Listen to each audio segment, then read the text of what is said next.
is everyone? I missed you, Sarah. How are you? Good fucking morning. I have clean clothes. I apologize for being late, but my dryer took forever.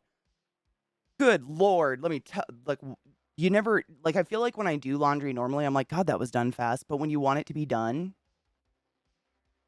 like just do it. Get hotter. Fucking clean my clothes. Anyways, good fucking morning, everybody.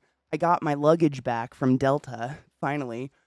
If you weren't around yesterday to see the epic moment, I went and got it, and my black swan, which is right here, is fine. Everything's fine. We were good, so I had clean clothes, but I had to clean all my clothes. So, yeah, happy hump day, everybody. I hope you're humping things consensually, of course. Good morning, Bolvie. Good morning, Bubblicious. How are you, love? Good morning, Bobos. Good morning, Crispy. Good morning, everybody. Good morning, Rod. How are you? I do apologize for being late. I hate being late. It sucks. I just walked around in a sports bra all morning, just like staring at my dryer. Like, can you do this more?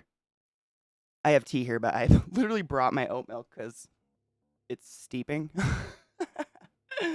I'm a nerd. Coffee cheers. Good morning. Did you clean the lint trap? I did. We have you guys know this was Scott's house. We got our house from Scott and Bree. This was their old house. And they had everything we have is like energy saving, low water, low everything, like appliances, which is fine. I'm all about like the environment, but also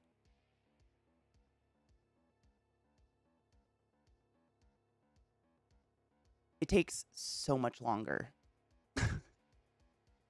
Just missing another of my alerts. Wait, did your alert not go off? The fuck? Wait, stop it. Did it go off and I seriously just I didn't hear a thing.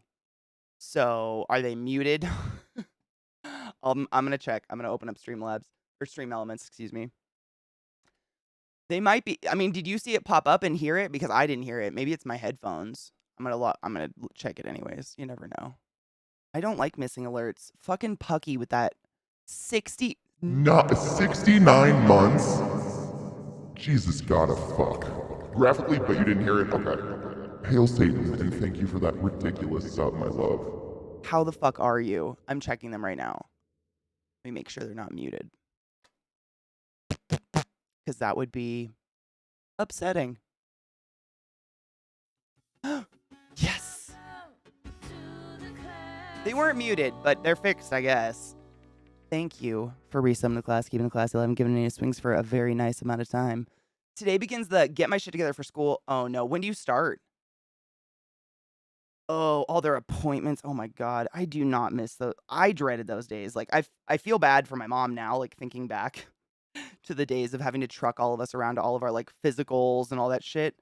But as a kid, I dreaded it. Like the shit was just I hated appointments. I still to this day have so much anxiety with appointments and stuff like that. And I remember like you would be so excited because you'd get some new pencils and a new notebook or something, maybe some new underwear or whatever. But then it was the appointments time, and it was so fucking bad. Been better, but I've definitely been worse. Same. I'm trying to look at silver linings and just like everything sucks. I mean, no one's doing great. And if you are, like, you're rich. I don't know what's going on, but I'm trying. I'm really trying. Oh my god, ODS, we're gonna play it today. I'm very excited. I figured we'd like chill and smoke and chat for a bit, but then we're gonna play this game.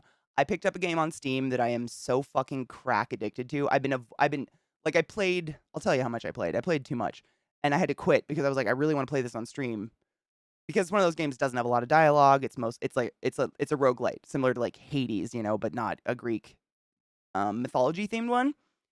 And it's called Rogue Spirit. Is what it's called. It was just released. Let me see. Yeah. Oh no, it was released September 1st last year, but it was on the Steam sale, and I've had it on my wish list forever. And I got it for like $10. But it's a roguelite. You guys know what a roguelite is? Like you attempt a certain amount of levels, die, start at the beginning again, and you kind of like level up a little bit as you go.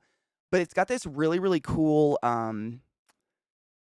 mechanic, I guess, where you're not like the same character continuously throughout the thing. You are a ghost and you can possess people as you kill them. So like as you kill bad guys, when you kill them, you'll hover over their body and it'll tell you their stats and you can possess that body and now go be that body instead. And you basically like level up your battle prowess via stealing corpses of people better than you. It's really fun.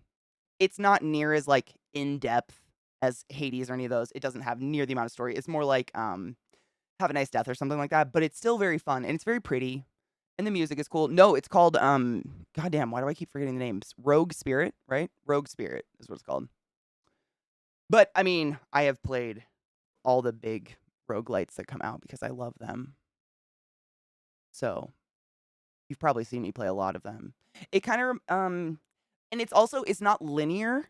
Like, like, Hades, like, you're dropped in a room, you can see the entire room, and you finish the room, or, like, in Have a Nice Death, it's just a linear level. It's, like, more of a 3D.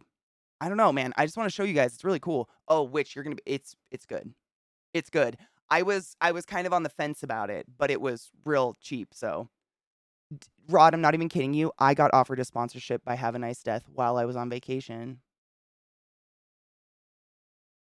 Do you know how mad I was reading that email? Sitting in London, trying to enjoy my vacation and thinking to myself, "Wow, I got offered a sponsorship by a game I actually like, and I'm not home!" Cheers. I've got Smokes' niece addicted to Hades, and I've never been more proud.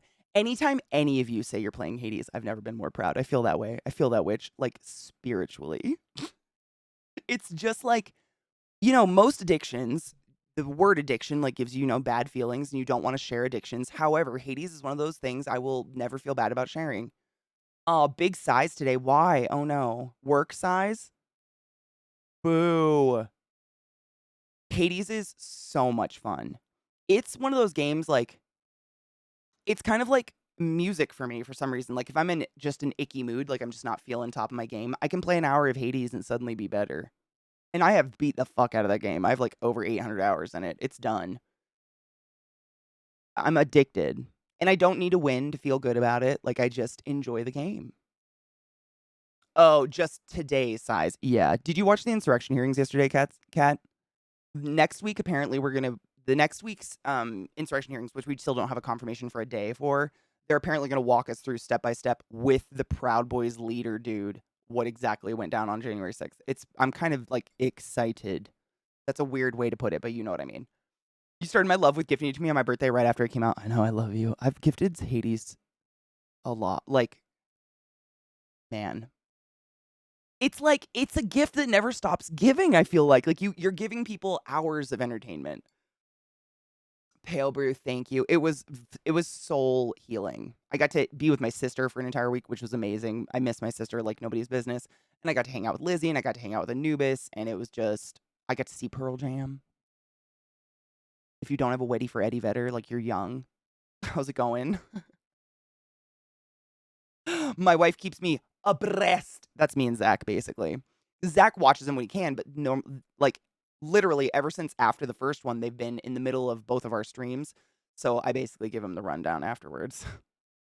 Each time I watch you play it, I'm so tempted to get it, even though it's not my type of game. Viata, it. Let me think. Hold on, I don't want to lie.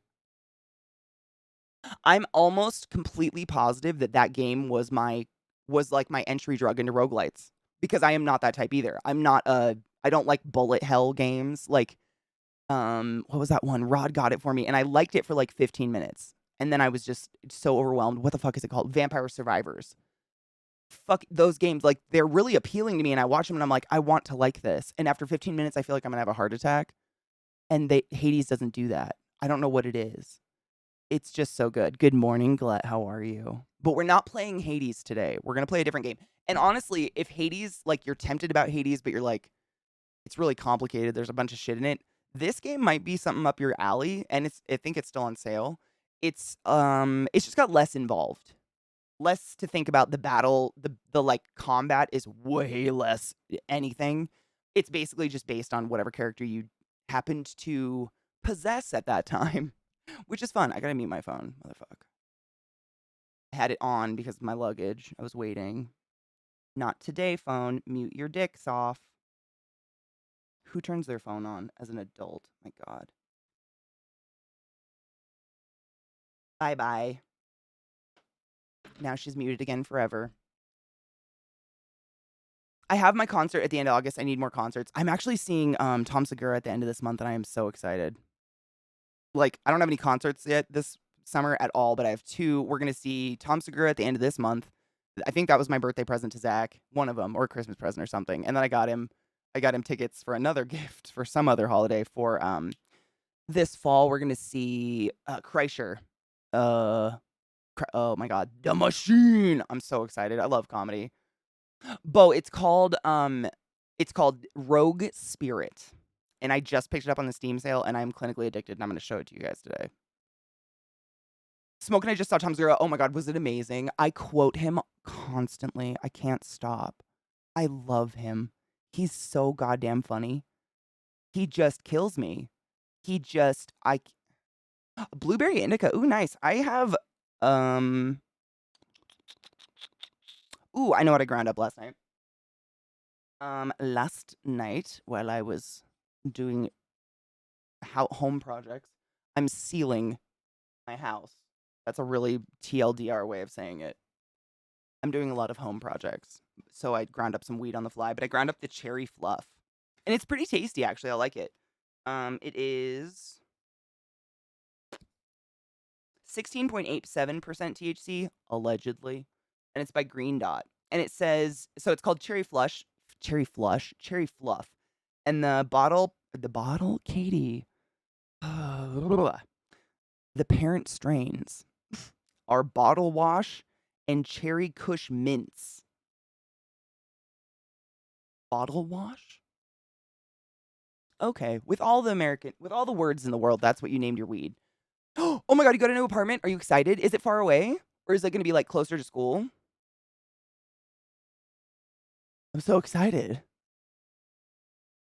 Dude, we just went and saw, and by just, I mean this winter, because, time means nothing. We went and saw, oh my god, John Mulaney at Red Rocks. Oh my fuck. I was so cold and miserable, and I was standing the whole time because we showed up, like, for some reason, sometimes getting into Red Rocks is a hellscape, and sometimes you get in right away, and for some reason this time it was a hellscape, so we got really bad seats. But I was laughing so hard, I had abs the next day. The bitch is so funny. I love comedy shows, though, like, go figure, live with Zach. But yeah, comedy is just I love stand-up comedy. I just sprayed for ants today. Oh god. So basically we have ants. This is why I'm doing this. Our house is very old. Back in the like 60s it burnt down and was half rebuilt. And because of that, the way that like the half of the house that was rebuilt, it's settled weird. And so all around my windowsills, every window in the house, it's cracked just completely. It looks like you could just like the window out of the wall. And then my floors have also like we have wood floors in the kitchen, which why would you put real wood where there's water? I don't know. But it's swelled and pulled away from the wall. So I got myself a can of the great stuff, the fucking spray foam that like expands in your walls. And 2 days ago, I did that in the entire kitchen. And then yesterday, I cut away the expanded part. And today, I get to putty it. But I came out the other morning. Oh my god, I took a video. Let me see if I can put it on Discord and show it to you guys. I took a video because it was the day after I got back from London.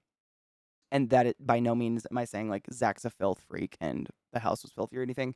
It's just he left one plate in the sink overnight. We've never had ants before. It's not like something we would have worried about. But I woke up in the morning and I looked at the fucking plate and it looked like it was covered in sawdust. And then I looked closer and realized it was a million of these little piss ants and there was a line going up my wall into the window. And I just said, "Nope, absolutely not. I'm fixing this house." So that's what I'm doing. It's been a shit show. I'm having a great time. Honestly, it's kind of fun. I worked at Lowe's forever, so I kind of like I have the knowledge. I've just never really got to use it, which is weird. The fuck is that video of the ants? It's so gross. I'm gonna show it to you because it's gonna gross you out, and I know you'll love that. Ugh. Oh come on. Just kidding. I can't show you because the file's too powerful, and I refuse to pay Discord for Nitro. But you know what ants look like. It was gross. Oh my god, Popsky, my love, how are you? I would expand the fuck out of you, bro, and you know it. How are you?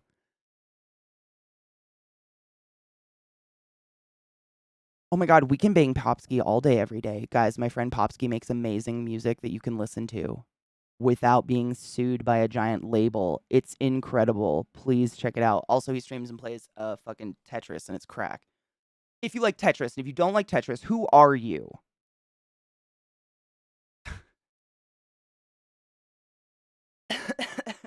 It's not a big video. It's literally me, like, I zoom in on the ants, and I say, "Do you want ants? Because this is how you get ants." I just took it because I wanted to send it to Zach so he knows why I'm tearing our kitchen in half. Yep, Nitro's, I mean, come on now, Discord, come on. You pay for Nitro? No shit, I would never. Mm-mm. Not only do I think it's kind of a racket, but there are multiple entire Discord servers made by other people dedicated to hating me and just writing slanderous, horrible rape fantasies about me, and Discord doesn't care and won't do anything, so they can suck my ass.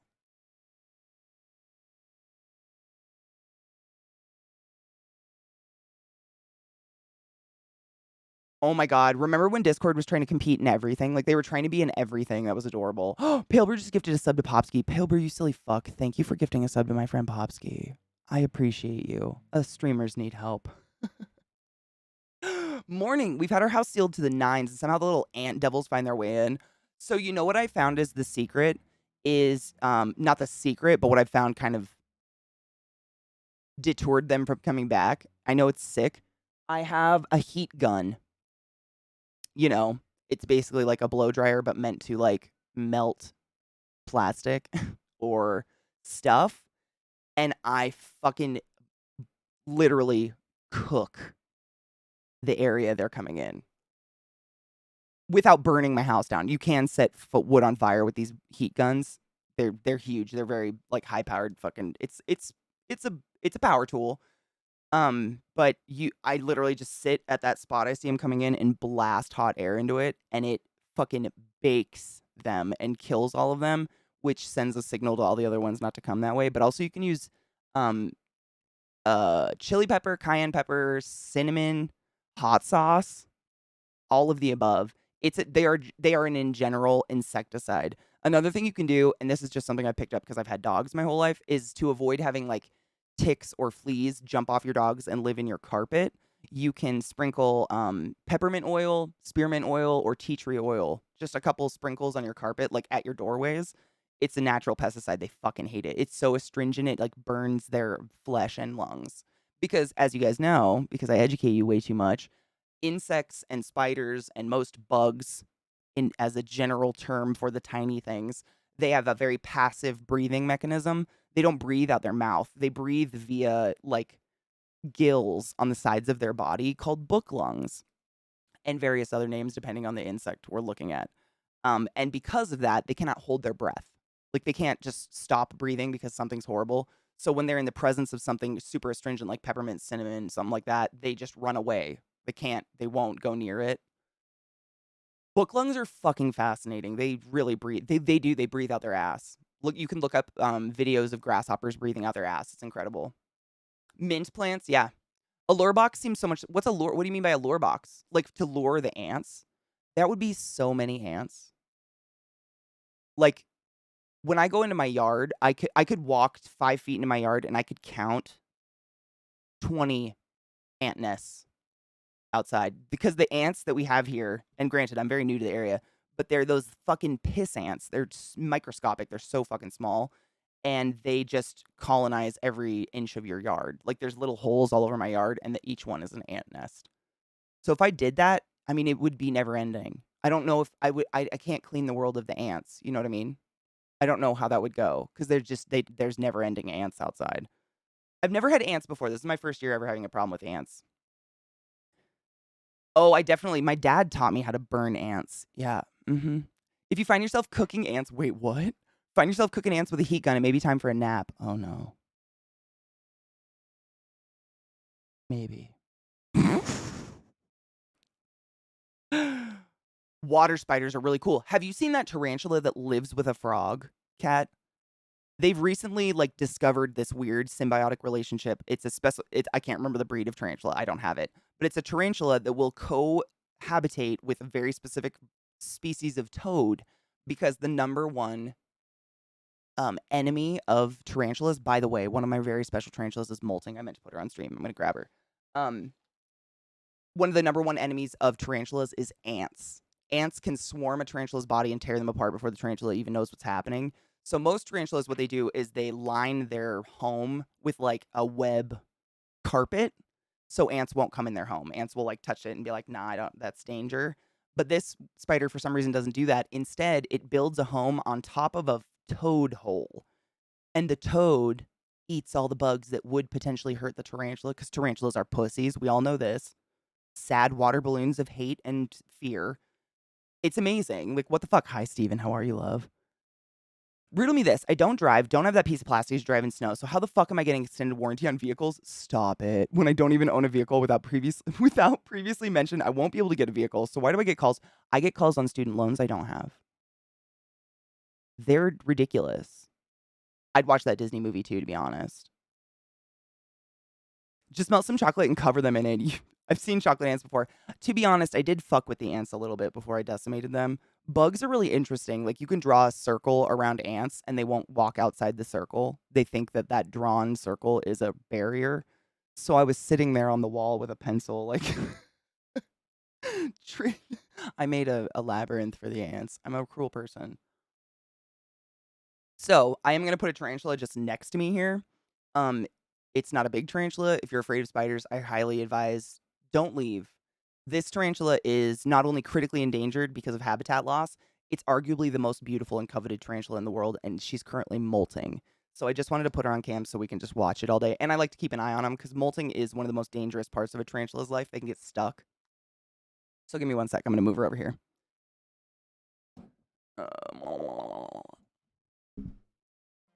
I got to be careful. I got to be very delicate with her because she's like on her back.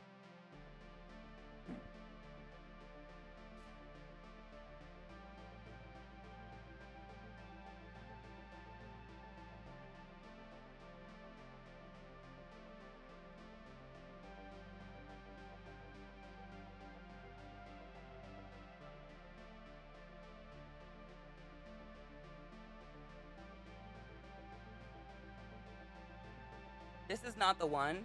However, Mickey's here, right? I don't know if Mickey's here. Mickey would have pissed their pants. This is my super. You can see her down the side. This is my most expensive spider I own. It's a spider, not a tarantula, but they were also believed to be extinct, actually. And then a random dude in Greece found one, cultivated them, brought them back, whatever. But she's never out.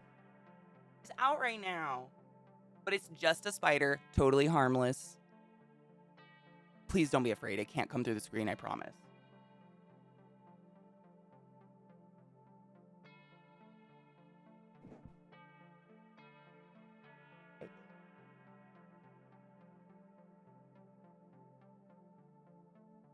It's so hard to get a good shot because of the glass.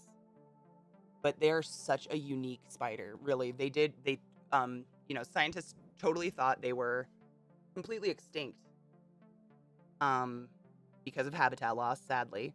And then someone fucking found one in Greece, contacted the government. The government gave him a plot of land to try to bring him back, and he did.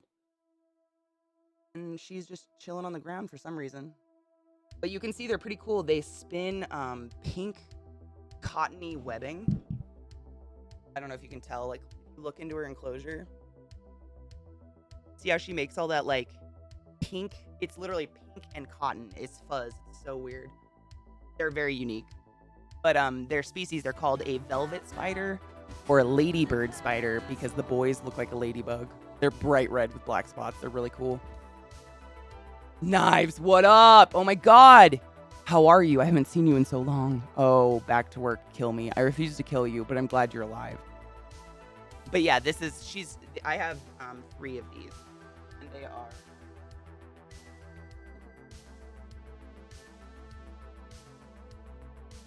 I think she might be getting ready to molt, though. She's so fucking fat. Look how fucking big it is. Sorry about the reflections. I'm trying. She's such a charmer. You are a fat bitch. But yeah, totally harmless. They live in a log.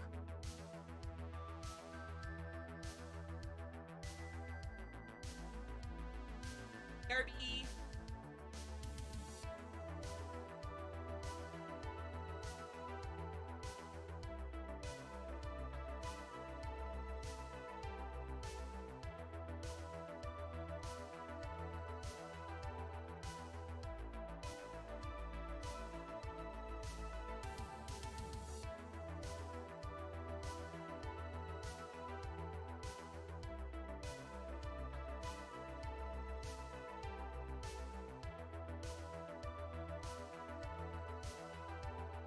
Day.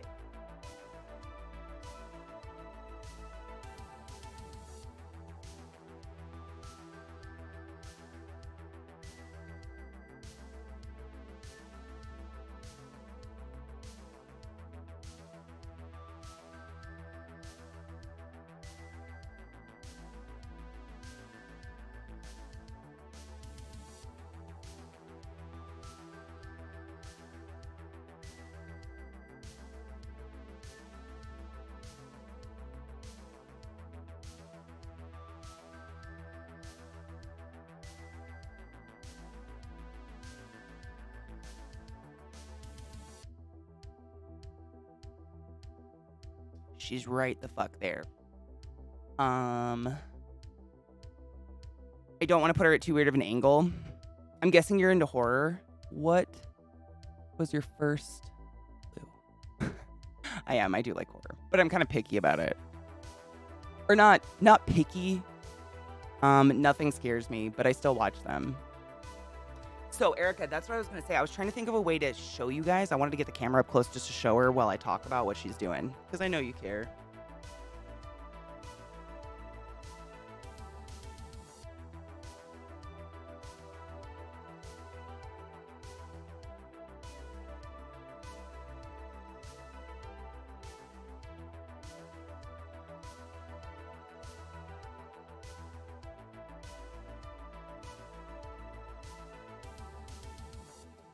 Ah. Hi. So, this must boot her. There you go. So, you can see she is on her back, literally, in a nice little, like, hammock she made, which is fascinating, in my opinion. That's her on her back. Yeah, she chillaxing. So a lot of people think their spiders are dying when they do this. This is what all tarantulas do this when they molt. This is a species of tarantula that's arboreal, meaning she lives in the trees. So that's the reason she made her molting web at the top, because that's where she feels safe. Whereas down there might be like bad guys or whatever. Most tarantulas would just do it on the bottom. So what they do is they make this very special web, like blanket to lay on, so they're safe. And then she flops over on her back and slowly for hours. I mean, this will take a very long time. It'll probably be over by the time stream's over, to be honest. But it'll take hours, and she slowly has to squeeze out of her old exoskeleton. And this is how all creatures with an exoskeleton. Sorry, I'm shaking.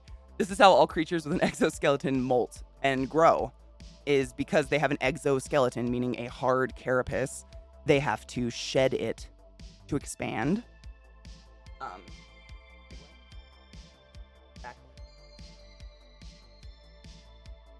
sorry, I'm so shaky.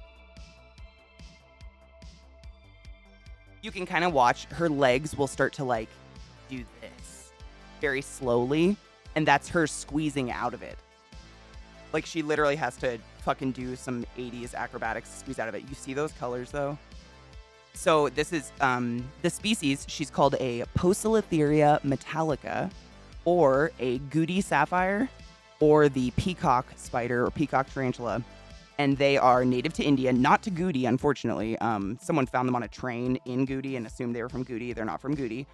But because we didn't know where they were from, humans destroyed the one jungle they're native to, and we assume there are maybe less than 100 in nature right now, which is fucking heartbreaking. Because, allow me to show you what she looks like as an adult. Uno momento.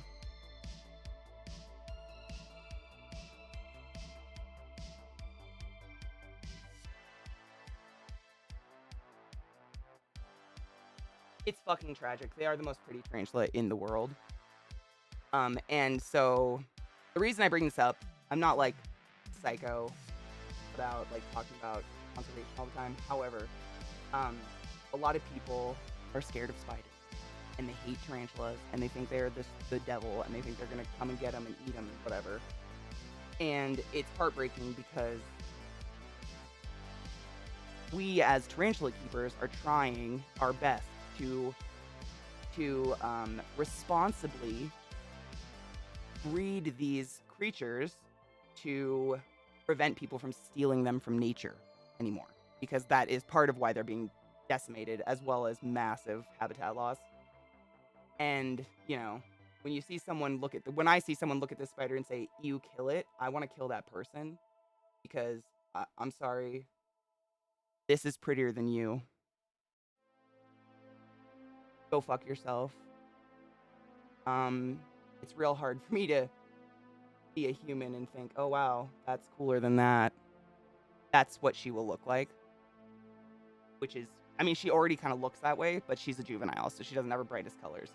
They are fucking, they look unreal. They are neon blue with yellow joints in their legs. So fucking pretty.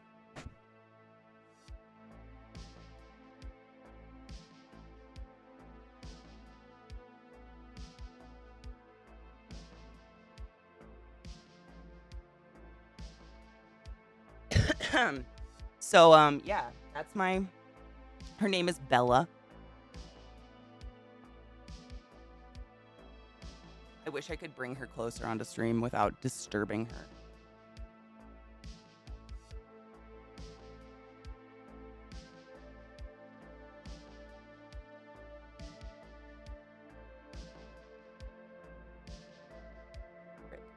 So you'll see her legs start to do this, and when she actually starts to pop out, it usually is pretty fast. I'll put the camera on her and we can watch because they're amazing. Oh, seriously, Bloodstripe, she is kind of the exact same color as my hair. They're so pretty. They are, how do I put it? They are theoretically the most medically significant of the tarantulas. However, that doesn't mean deadly. There is no such thing as a deadly tarantula in existence that we are aware of thus far. It just means that if she bit me, meaning I tried to kill her because that's the only time a tarantula is going to really try to bite you, it would hurt. I might go to the hospital in pain. So basically what I've read is the bites of the Goody Sapphire basically feel like your muscles are on fire wherever you're bit. It's just pain. You won't die, though. They can't kill you. Unless you have, like, some predisposed condition or something. There's no tarantula in the world that can take a human out.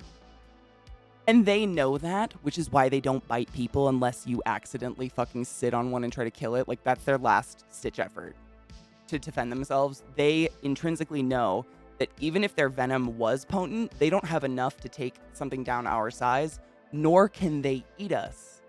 And the only reason they use their venom is to dissolve the insides of something they're going to eat. So it would be a waste of venom to bite a person.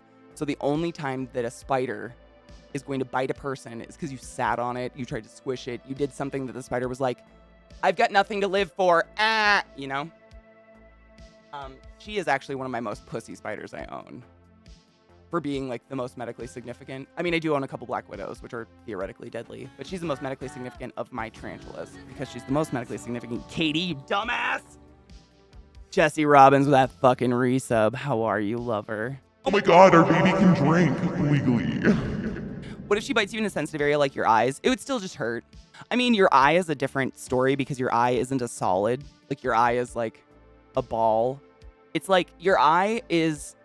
If you've ever, like, touched tendons in a chicken wing or something, touched tendinous tissue and meat, your eyeball is like a sack made of tendinous tissue, like really tough, insanely non-stretchy material.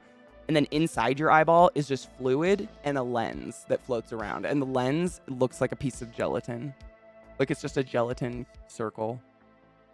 No, it's not a sphere. It's like a flat piece. But that's all that's in your eye. So anything that bites your eye, you're probably going to have a problem because it's going to depressurize and you're going to lose all the fluid in your eye, so on and so forth, right? They're spiders. Ayo! Yeah, I kind of love that, actually. Just started reading a book called Swimming the English Channel by Francis Near. How do you like it? Kind of like balls. Me too. Yes, Stajan. That's exactly what I got to do in school. Everybody got their own cow eyeball and we got to cut them open. And let me tell you, you're real excited until you realize how much effort it takes to cut open an eyeball. It's literally like, try cutting a piece of leather, like a leather jacket with medical scissors. That's what it's like. It's impossible. It's crazy. Yeah, it was that stage and that part blew my mind. I was like, why are eyeballs so hard? But I get it. I'm happy for it, but it was weird. But yeah, the only time a tarantula could really cause death is if you have a predisposed condition, i.e. like a really bad, heart condition where you're prone to arrhythmias. And it wouldn't be the venom that would kill you. It would be your heart would freak out because you'd be in pain. Does that make sense? And in the Pacific Northwest, or in America, we only have one proven deadly spider, and that is the Black Widow. However, there are no recorded deaths from the Black Widow because if you get to a hospital within 24 hours, you're fine. Eye lens is bouncy like rubber balls. I grossed out my middle school science class playing with one. Yep. I didn't play with the lens as much. It freaked me out. What are my tattoos? Oh my god, I got lots. This is my Witchblade gauntlet that's mini themed. It's got the dark crystal in it with a missing shard piece. And I've got a rupee for my friend Eliza. And yeah, it's mostly Witchblade themed. And then this is like a botanical clover. Because my Nana was very Irish and died and I miss her. This one? That is Jim. And I have this one. It's a scythe. It's a scythe. I used to unplug people for a living. I have a petal for every person I unplugged and a rosebud for every kid I unplugged. True. Oh my god, Leaf. So fun. That's not false. So Leaf said, not true. Most spiders can cause death by waiting to jump on you while you're driving near a cliff. I worked with a guy who was from New Zealand. And you guys know, in Australia, they have those fucking dinner plates. This actually feels really good on my backstage, and I was just going to say that. I will sit, I promise. This feels really good on my, it's like stretching my back. They have these spiders that are not venomous, not deadly, but they're like as big as a fucking dinner plate. Literally like this big. And he said they're the #1 cause of death in Australia because they will hide in your visor of your car, and then you'll be going down the fucking freeway and drop your fucking visor down, and it will drop on your lap, and you will have a heart attack and drive off the road and die. That's a real thing, but they can't. They don't want anything to do with you. Oh my god, Odious. Okay, so we need to take a break because we need to run an ad really quick. However, they don't have necrotizing venom, and I would love to tell you about it when I come back. It's a huge misnomer. Venom can't cause necrotizing fasciitis. Necrotizing fasciitis is its own thing. It's caused by Staphylococcus aureus, which is a bacteria that lives on top of your skin all the time, 24/7. It's native flora. But I would love to teach you about it if you want to know. I'm all about learning up. That shit gets me. Hi, Mel. How are you, love? I have a friend who was bit by a brown recluse. I'm not saying that getting a brown recluse bite won't lead to necrotizing fasciitis, but there is no spider that has a flesh rotting venom because think about it. How does that benefit a spider?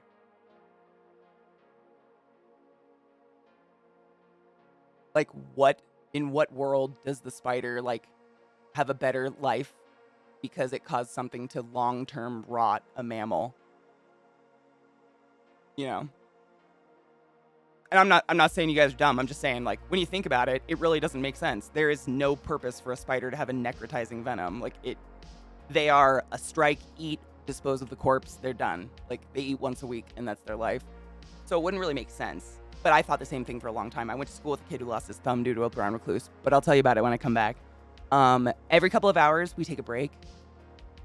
because I have to run ads, and I don't like ads to run over our conversation, so I do them on breaks. I'm gonna go stretch my back because she's tight, but I will be right the fuck back. Enjoy this weird video. Pack your bowl. When we get back, we shall cheers. I cleaned my bong. That's all I got. Yeah, I'll be right back. Did I leave my speaker on? Do I hear it? No. Okay. Wait. Yes, I did. Off with.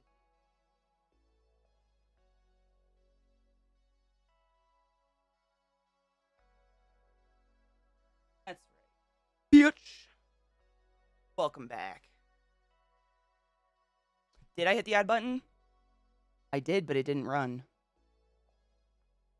It's like grayed out, like it ran, but it says we still need an ad. Hold on, let me refresh. Fuck. I hate when that happens. I know, sometimes that's happened to me a couple times before where it's like maybe I click and drag and it doesn't. I gotta run an ad. Fuck. Sorry guys, I won't do anything cool. I got my tarantula. Oh, I hate when that happens. Sorry guys. I'll get the game up and stuff while it runs.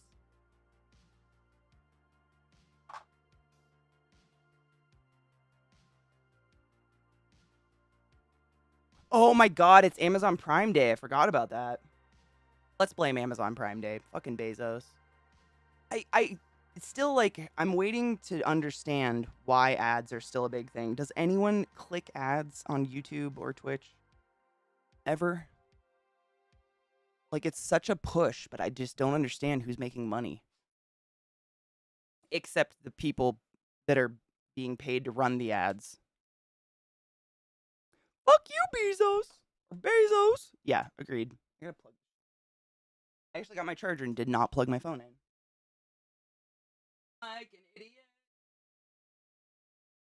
Adam. She's undulating. Can you guys see that? It's pretty cool.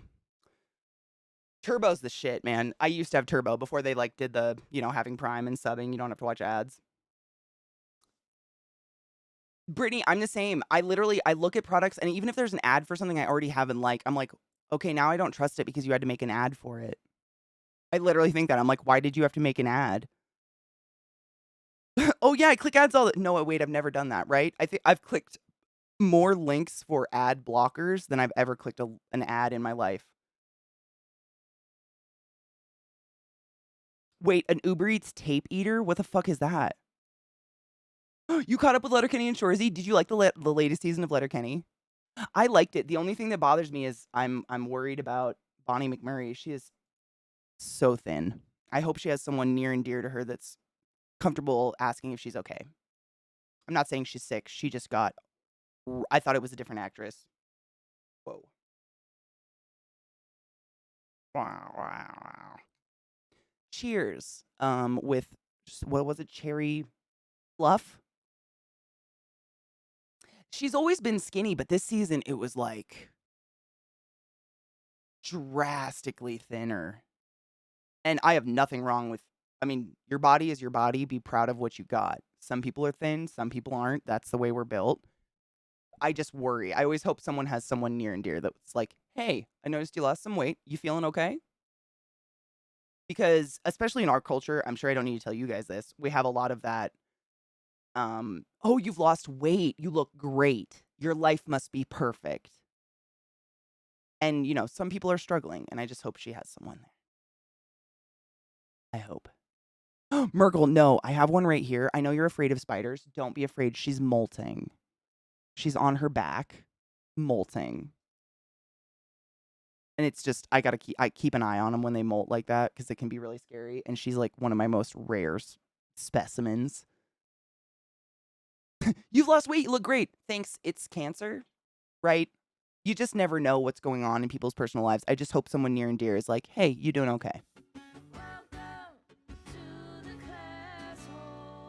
Poop deck. Cheers, bitch, and thanks for the resub, lover. Nice neighbor lady hated that Wayne and Shorzy. Did she not know? Wait, did she not know? Oh my god, you have to watch the extras. You have to go on YouTube and watch all the bloopers and shit. It's so weird seeing Wayne be a real person. He is kind of Shorzy in real life. It's weird. Small business push emailers have same effects maybe. The click through through an internet ad is 5%. Damn. Is under 5%. They must make money off of it. Even that. Mickey, I was talking about in the latest season of Letterkenny. I love it. It's great. I mean, I love Letterkenny, but Bonnie McMurray lost a lot of weight and I haven't stopped thinking about it since I saw the latest season. She just looks sick. And I hope she's not. You know?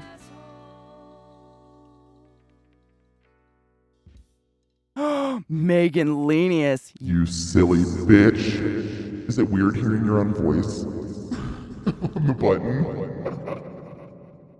Thank you for subbing to class, keeping the class live and giving an anus swings. Let us cheers. Normally, yes, that would be a really weird spot to molt. She's an arboreal tarantula. So they usually do this. They pick a corner and she webs it up like it's closed off. So it's not just a little hammock. It's completely closed off. So even if there was a cockroach or something there, it couldn't get to her. It's really weird. All tarantulas molt differently. They all do something weird. And that's what she does. Weird, huh? I know. Cheers, everybody.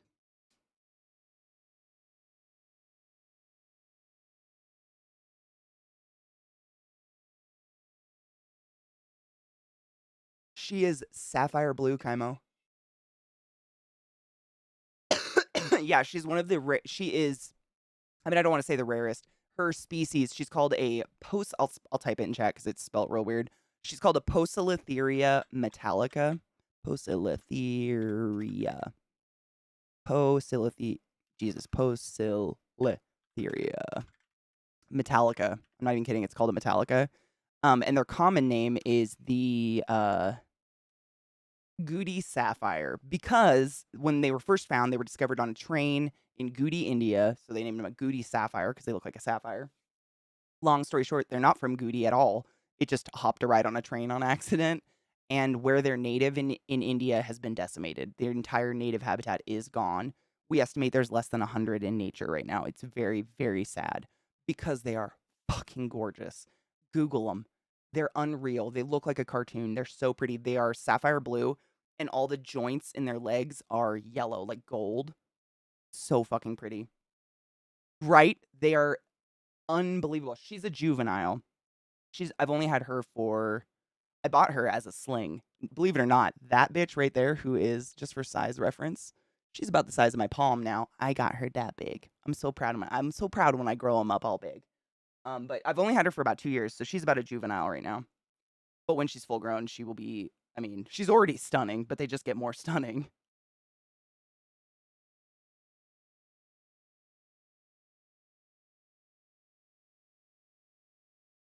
Mergs, I respect that. Totally.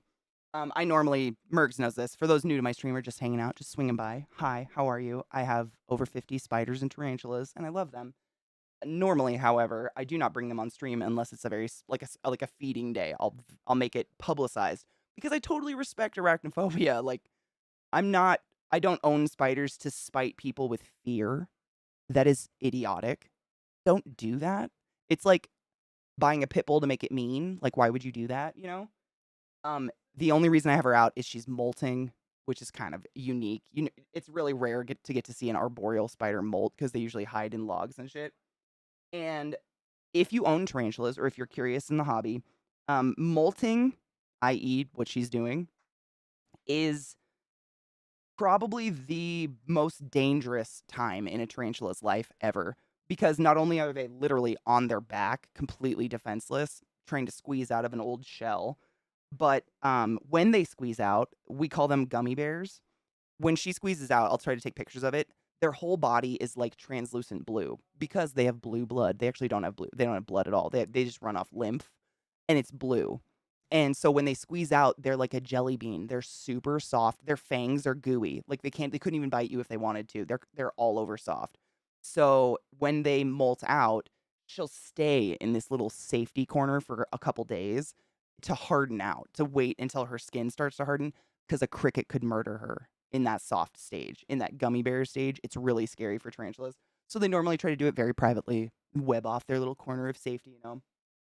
And then chill. And when she comes out, she'll like sit there and like stretch her legs for days, just trying to get it back to where it's supposed to be. But they're they have no defenses at this point. So anytime my big girls are molting, I put them close by so I can keep an eye on it. Not that I could really do anything if something went wrong, but I try to just. I've never had anything go wrong yet.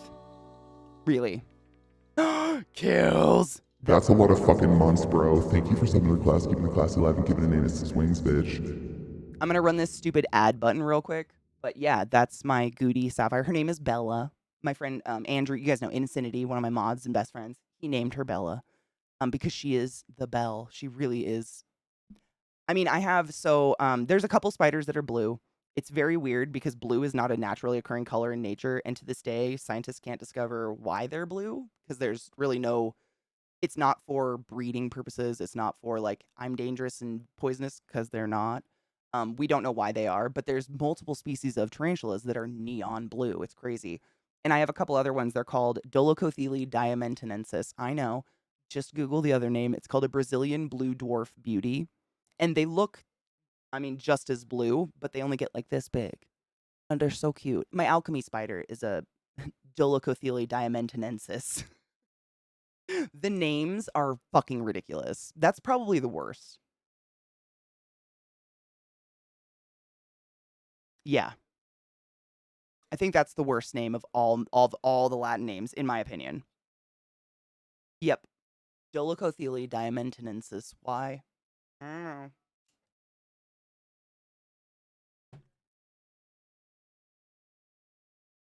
They're gorgeous, Megan. They only get like this big, and their carapace and their legs are jet like sapphire blue, and then their ass is copper. They're so pretty. Ugh. And they're actually really fun. So tarantulas, spiders have a ganglion. They don't have a brain. They have a brain cell. They have a ganglion.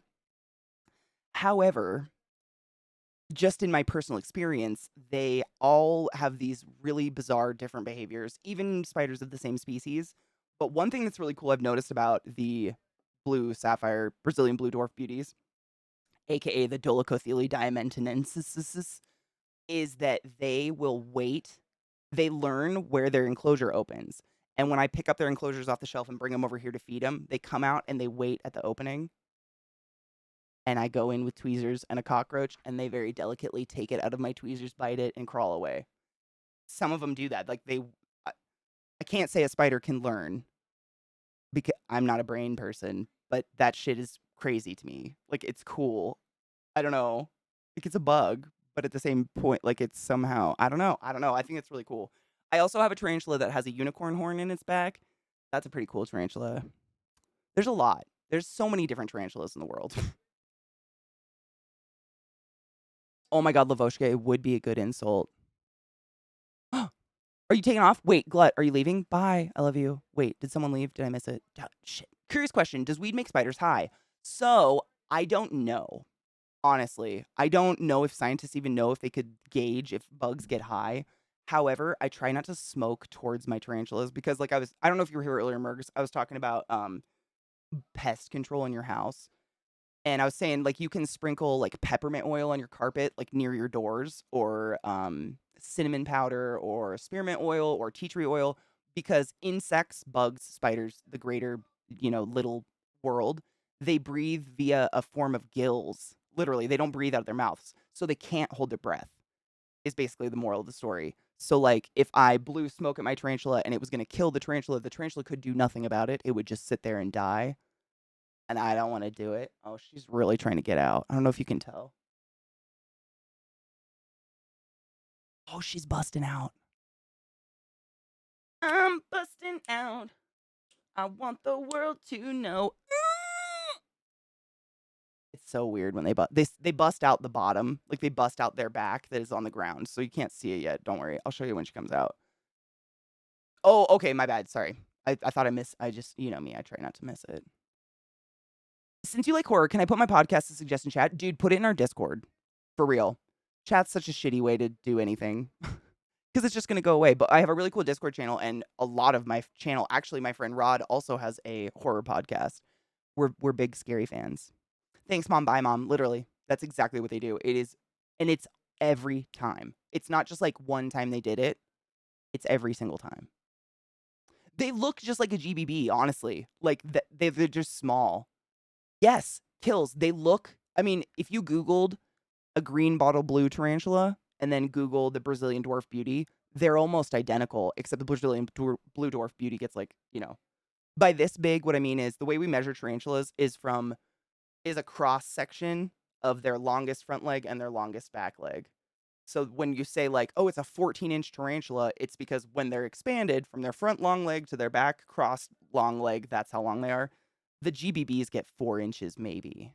Maybe. I mean, not GBB, excuse me. The Brazilian dwarf beauties get 4 inches, maybe. They're so like petite and chunky.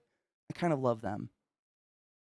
And they have so much personality. Like, they're just weird. When you literally bust your ass. I'm not even kidding.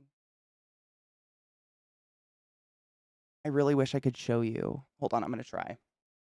So, if you're afraid of spiders, I'm getting up close to a molting one. This is fair. I'm not judging. I'm just fair. I just want to show you. You can see her legs are pulling out of the old legs.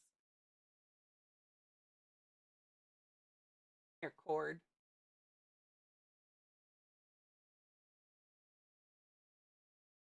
So if you look right, the pale leg joints, that's her new body busting out of the dark ones. Crazy, huh?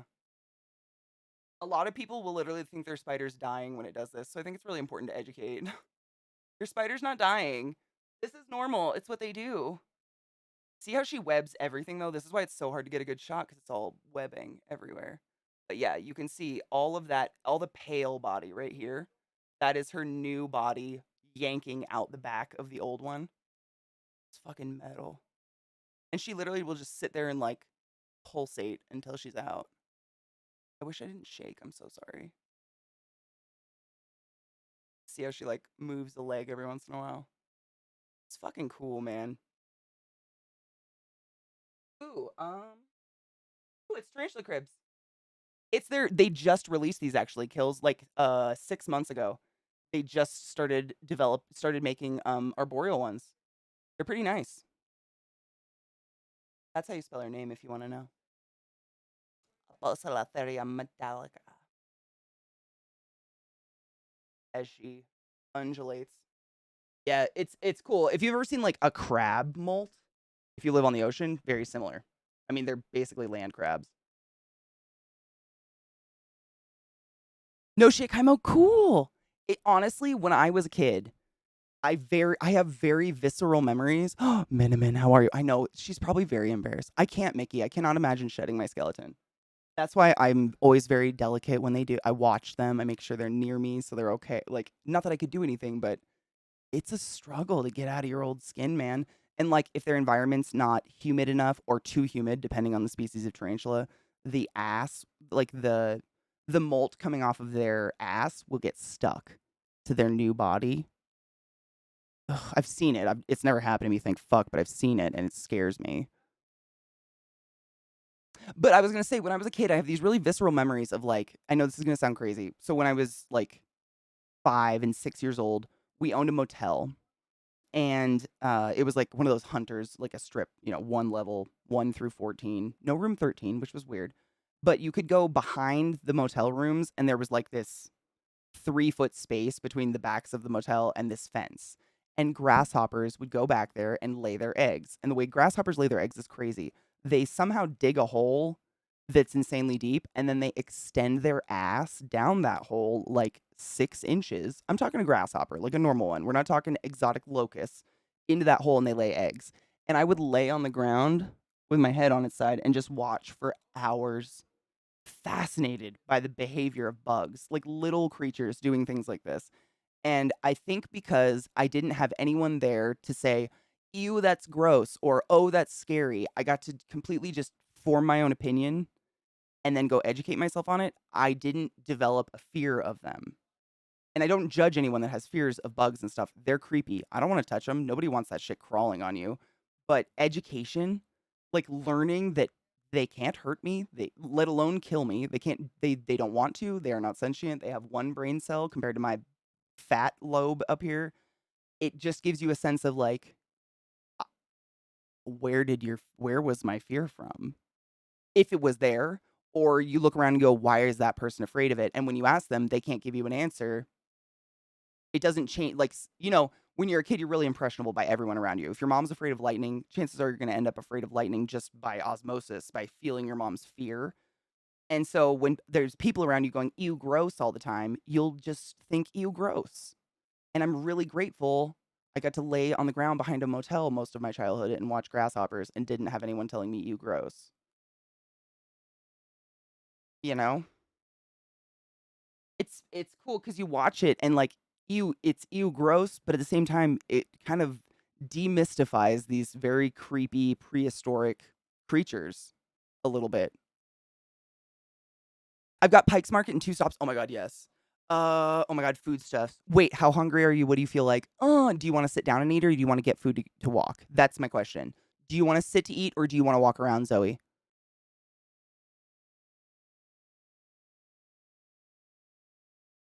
I love that, Kills. I think that's so cool. My sister actually, you guys know my little sister Sarah, who I just went on vacation with. She is afraid of spiders. And she has a fucking cat spider living in her apartment about this big. And she sends me pictures of it constantly. It molts. She watched it molt, like drop out of its old skin. It spun a huge web. This morning, she texts me that it's her new roommate. And I didn't force her to touch a tarantula. I did not embed her in tarantulas. I just taught her that the one in her apartment is harmless and is probably going to eat mosquitoes and fleas. Leave it alone. And that made me feel really good. It's not that she's going to go cuddle a spider, but she's not going to kill it. Okay, you want to sit and eat. So if you're going to Pike's, so you're going to go into Pike's Place, like, the big sign. You stand on the road, get a picture of the big sign in the market. You're going to see the fish throwing place. It's like dead center. When you go in, I think you take a right at the fish center, and there should be stairs. You'll see them. It's like stairs or just like a ramp that starts to go down into the basement of Pike's. Sorry, my mouth is so dry. Kelty, you sneaky bee. Gifting a sub to Mergs. Mergs, you know what's up. Consensuality and enjoy your emotes. And hail the dank lord, I love you. So it is right. Thank you, Kodiak. So you're going to go right to the fish stall, go down into the basement area, and there's a restaurant down there that's like on the water. Like literally, you're going to sit at a little. You like go up to the counter and order, and then go sit at a table with a number, and you're going to sit by a very old window that's like looking down the cliff into the ocean. It's fucking gorgeous, but it's hidden down there, and it's like it has some of the best. It has the best crabs Benny I've ever had. Crab Benny, excuse me. It's just a really nice chill. They have a cute little salad bar. It's like really old. It's old as fuck. You're gonna feel like old school in there, but the food is all dank. And I'm a fan of breakfast all the time. But I can't remember what it's called. Kodiak, do you remember what it's called? Kaimo? Yes, it has the lobster bisque. Yep. Does it even have a name? It's so small. I mean, it's literally like maybe a car width wide. And but it's kind of just hidden down there. No, it sometimes it'll be packed, but it's usually because an entire family went in there or something.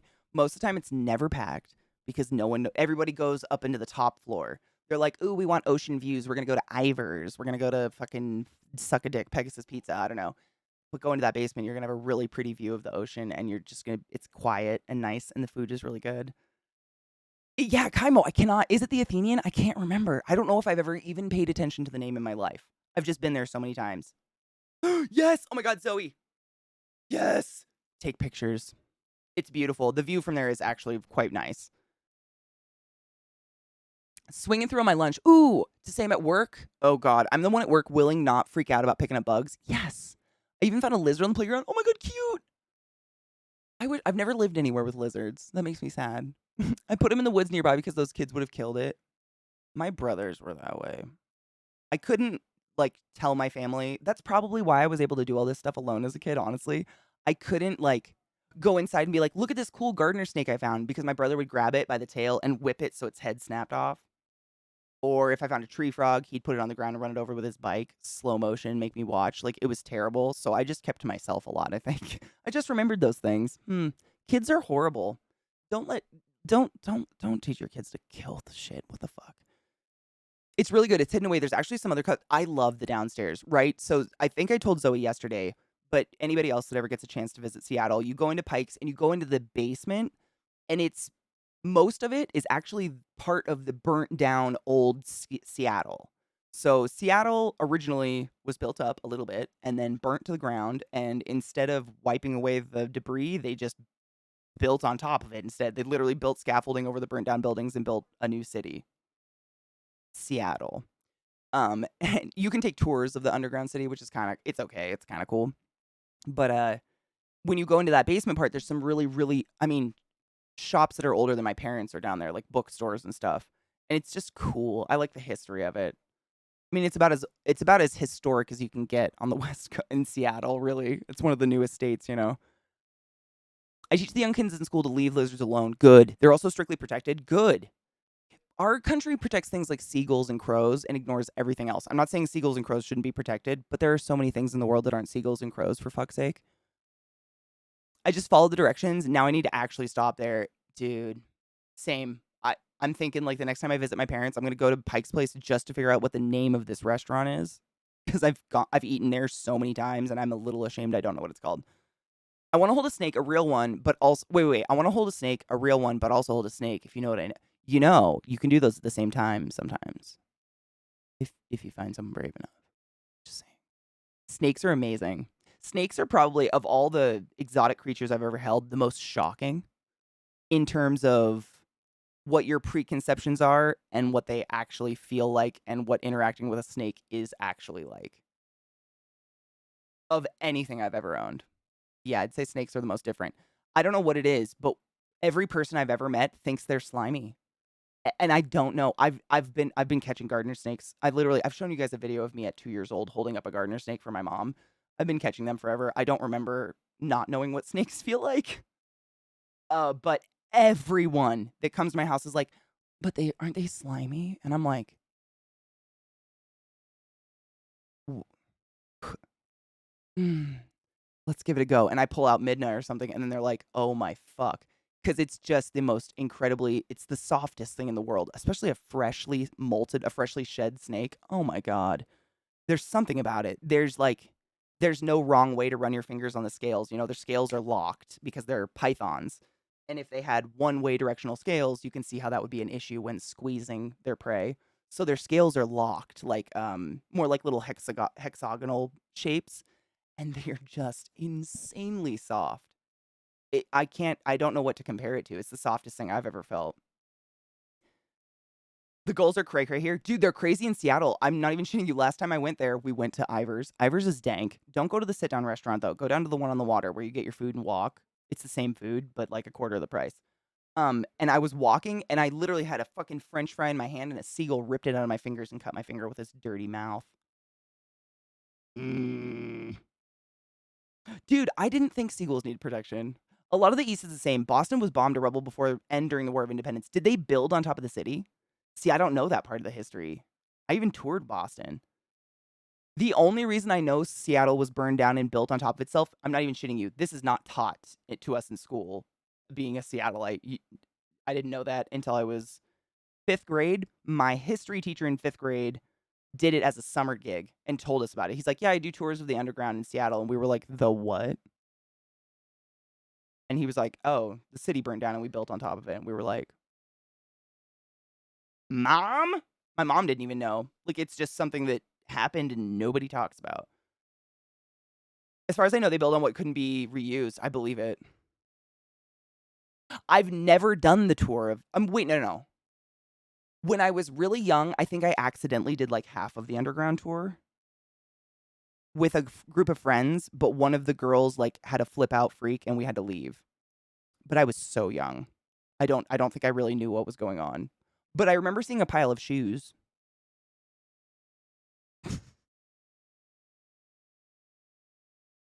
Soundview, I'm gonna Google it, literally, and just see if there's any pictures because it's hidden on purpose. Like you probably couldn't even Google Maps it. I don't know. Soundview. I'm gonna look at it. Soundview.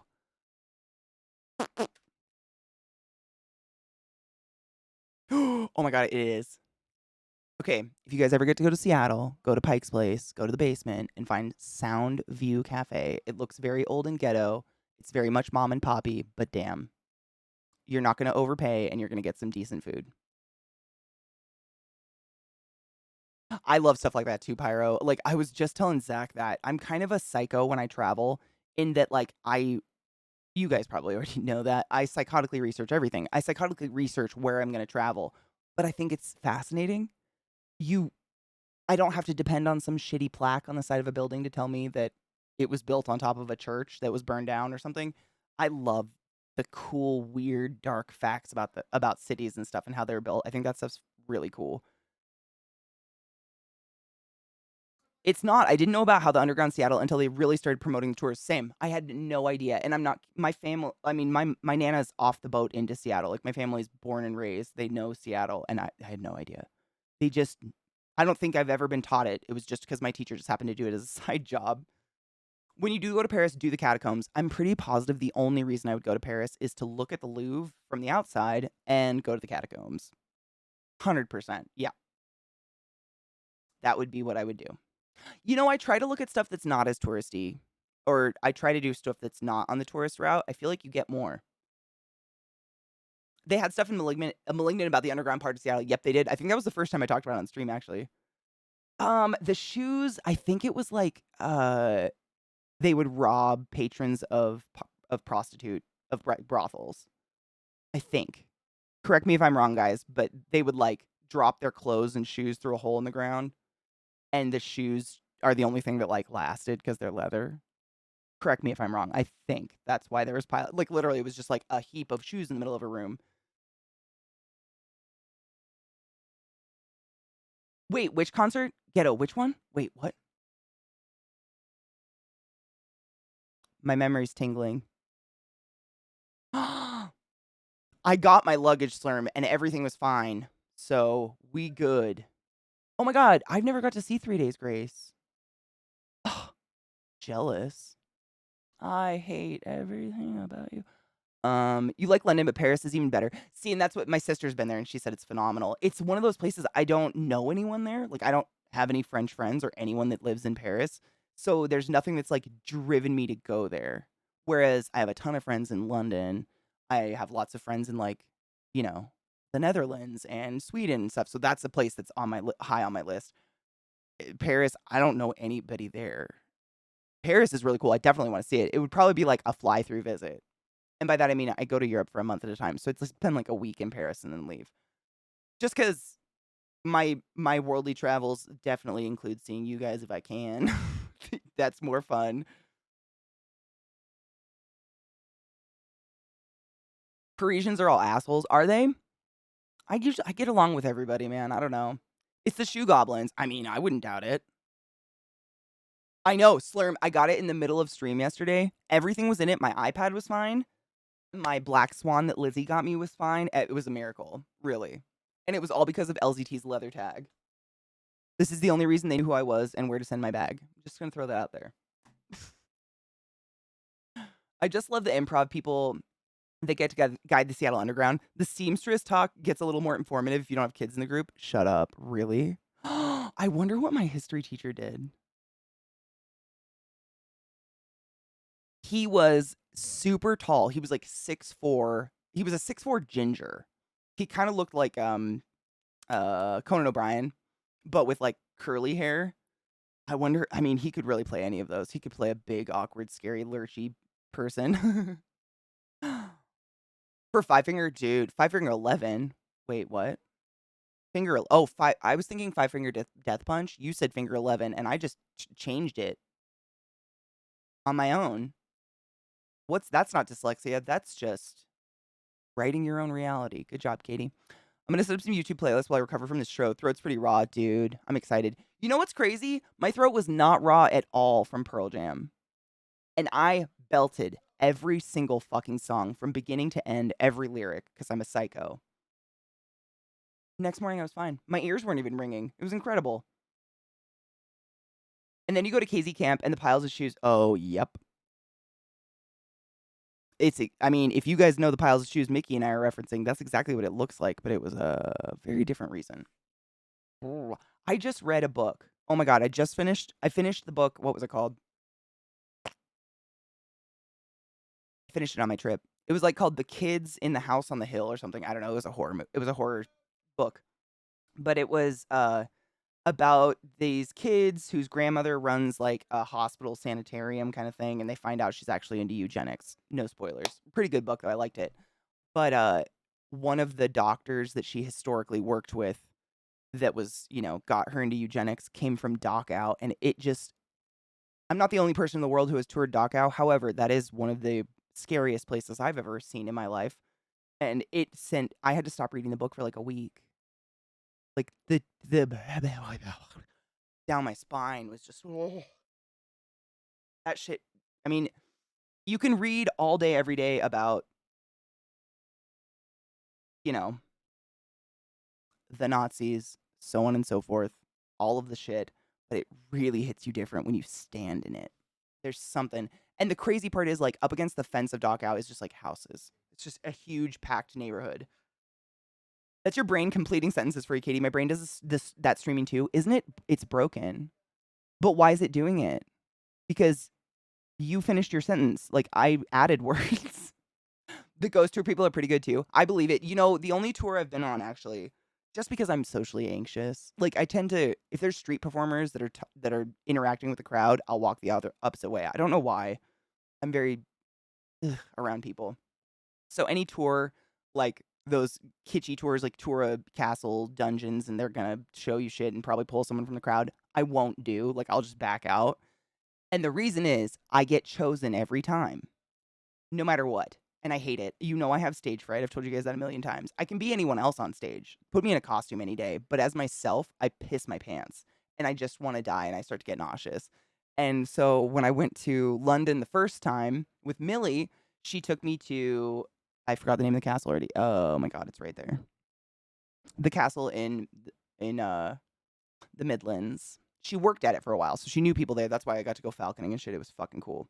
But we did the like torture dungeon tour of the castle, and she thought I did something. Like, she was like, "Did you rig this?" Because it was 6 or 7 rooms long. You saw, like, the hangman, and then you saw the guy who dealt with dead bodies, and then you saw someone else.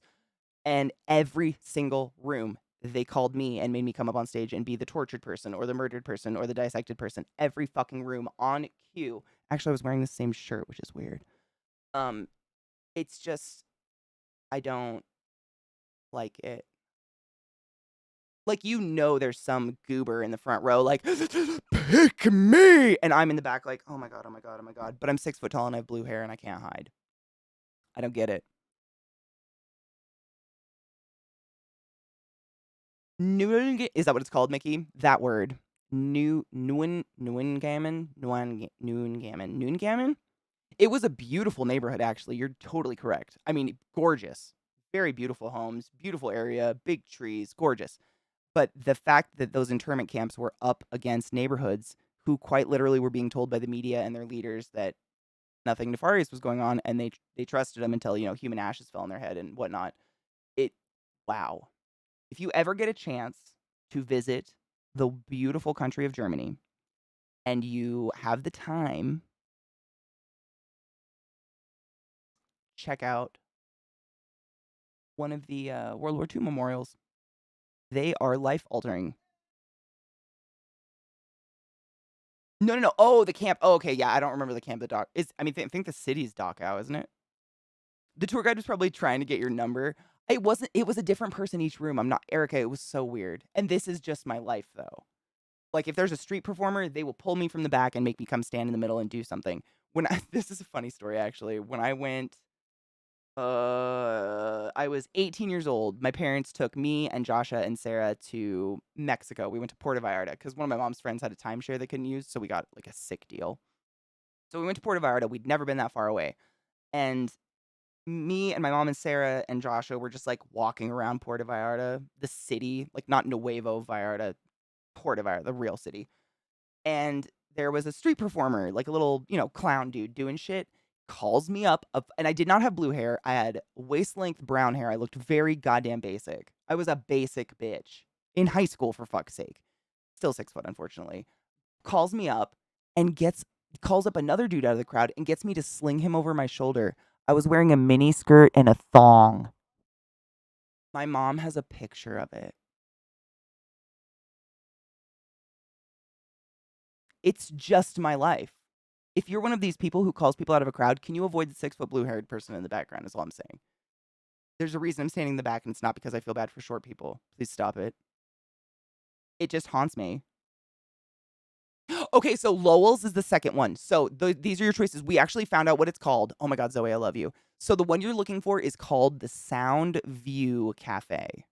However, Lowell's is second choice, 100%. Lowell's is fucking delicious.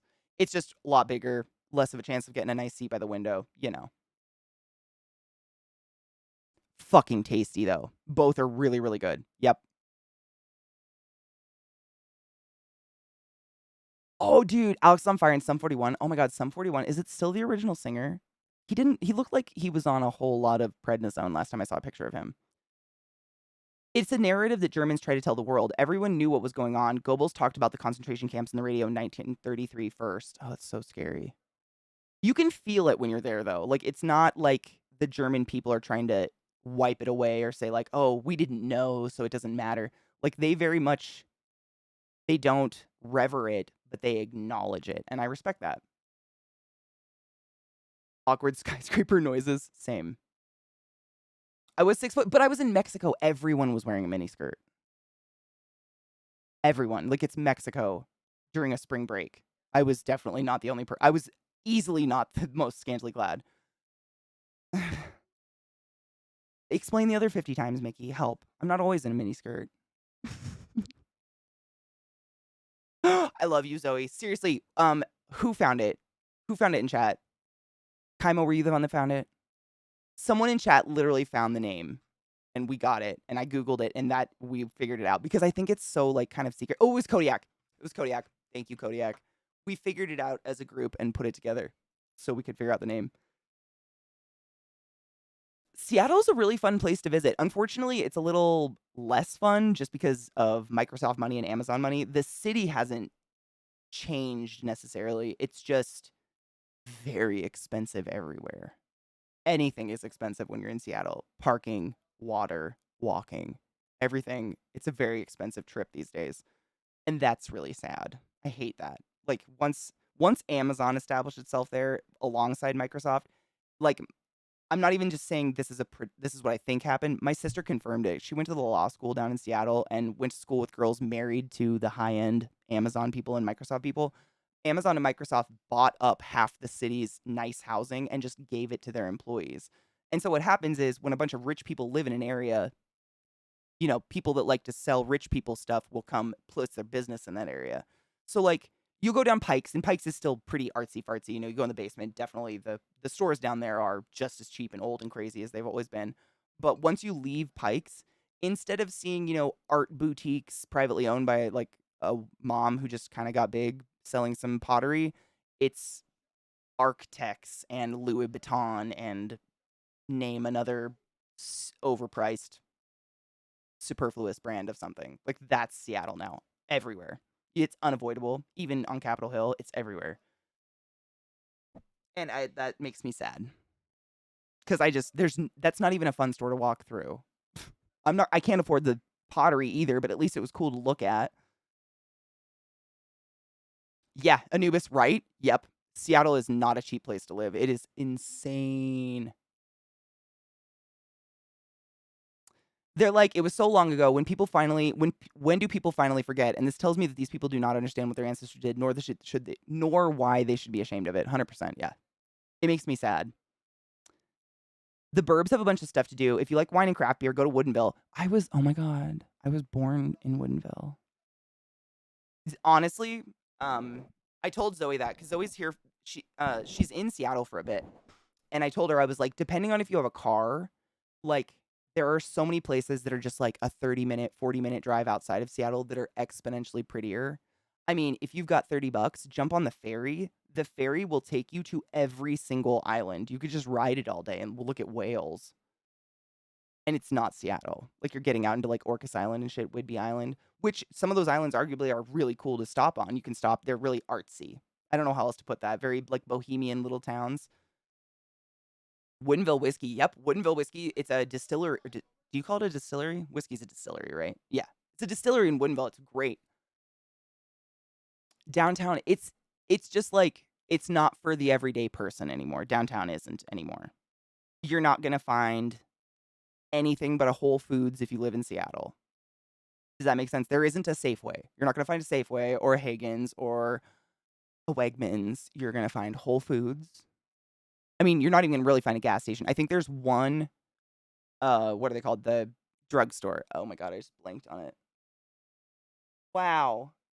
Walgreens. There's one Walgreens near Pike's Place. Beyond that, even the coffee, like, it used to be, there was a Starbucks every 5 feet, but there'd be little hidden, like, cafes all over the city where you could get, like, a dollar cup of coffee. That doesn't exist anymore. Most of the places don't even serve drip coffee anymore unless you wanna wait 30 minutes for that slow pour over shit at a bar because pretentious. It just breaks my heart because even if I was that level of income, I don't enjoy that shit anyways. Like, I don't wanna pay $5 for a drip coffee. It makes me feel dumb. I don't wanna do it. It makes me sad. And it's just that's what happens, though, when a huge influx of people who make exorbitant amounts of cash move to an area. No shame on them. Shame on Microsoft and Amazon. Yep, look for the drive-up kiosks. Oh my god, the drive-up coffee places I miss so much. And really, Kaimo, correct me if I'm wrong, but I think Washington State is the only place those are a thing.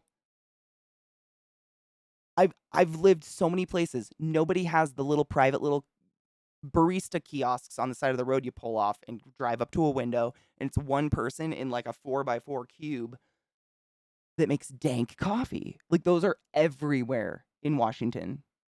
Everywhere across the state. I mean, I could tell you in Chewelah, Washington, the bumfuck of nowhere, you go to Bigfoot Java and you get a blended raspberry mocha beverage. I don't know I think they have a name for it, but it's a raspberry mocha blended thing, and they give you a cookie, and they give you a chocolate-covered espresso bean, no matter what. I've been going there since I was 5. And if you don't drive through Chewelah, Washington, in the bumfuck of nowhere, Eastern Washington, you will never experience that little kiosk. And it's heartbreaking for me that you won't have that.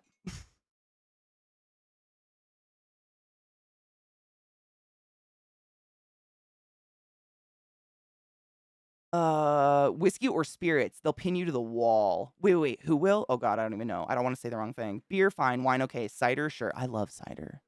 Cider's probably my favorite, like, of the not hard alcohols, I guess. I know ODS, I'm sorry. I think about that blended drink sometimes because I haven't had one in probably 10 years, and I can still tell you exactly what it tasted like, looked like, that it came with a tiny cookie and the thing. Because I don't have a reason to drive there anymore. My parents moved to the west of the state. I have no reason to drive through Eastern Washington, and it makes me sad. Side note, my sister was born in Chewelah, which is weird. I seriously wanna do one here, but I also want to do a book barn like they have in CT. I love book barns. Have you ever seen people do, like, a little private library at the end of their driveway where they'll put books and you can come take books and just put in books if you want, or you can trade a book or put it back or whatever? Someone posted on Reddit the other day, their book barn I don't know what it's called, it's not a book barn, but their little book library, their street library, someone in the middle of the night threw a bowl of chili into it. And I can't stop thinking about it, like, why do people suck? Hi, Robo. I'll tell you a family secret, I was born in Seattle, and this is why we're friends. I was born in Kirkland, but it's pretty darn close. I was conceived in Maui. It's distilling. Oh, okay. It's about distilling licenses. You can make your own beer or wine cider here, fine, but whiskey or anything stronger, they'll pin your ass to the wall for doing it without paying the levy. No shit. Interesting. I wonder if we have anything like that. I really don't know. I mean, I like scotch. I don't like sweet liquor when I drink, and whiskey tends to be sweeter. So I tend to go scotch, which is gonna come from Scotland. So I don't know much about American whiskey. However, the Woodinville whiskey is fucking dope. They have some very peaty whiskeys. I was not feeling great about the guy working on his foil waiting for the bus home on Saturday. He seemed to be minding his business in the corner, but third, is a bit of a mess. Oh my god. Like freebasing? He keeps getting ready to freebase. Oh, those are neat. They have them around smaller towns here. This place was a massive property that had those yard sheds filled with books, all arranged by theme. I would come. And a giant ass barn that was packed full, and they'd let you hang out as long as you wanted. Oh my god. I miss bookstores. That sounds amazing. It's never stopped. That's the thing. Fascists went to the West and were mostly able to maintain their wealth and even teach kids in the late 50s. Wait. That's a conversation I don't think I followed. I apologize. America's got some good whiskeys. It's just a lot of them. You know, the bourbons, they're really sweet. And I just not a fan of sweet. That's just me personally. No shame. You do you, boo, as long as it's not in excess. I guzzled when I drink alcohol. That's kind of me, October. Like, there's so few alcohols to me personally that taste good. I firmly believe none of you think it tastes good. You're crazy. What the fuck? No one's sniffing fucking acetone like, but there's so few that if I drink, I just shots. Just get it back. I'm I'm not here to sip poison. Get it in me and give me a Coke. I'm good. Barn CT. I'm gonna write it down. Hold on. Fuck, I didn't get a pen. Let's take a break because I didn't ever run the ad. It's fine. We'll run it now and take a break. I'm gonna find my pen so I can write it down. It is Barn CT, Barn CT, Barn CT, Barn CT, Barn CT. Oh, why do I not have a pen? Hey, Kelty. Hey, what? Hey, Kelty. Hey, what? Hey, what? How do you spell your victory? I split my V, I dot my I, curve my CTROY. I apologize. What's up?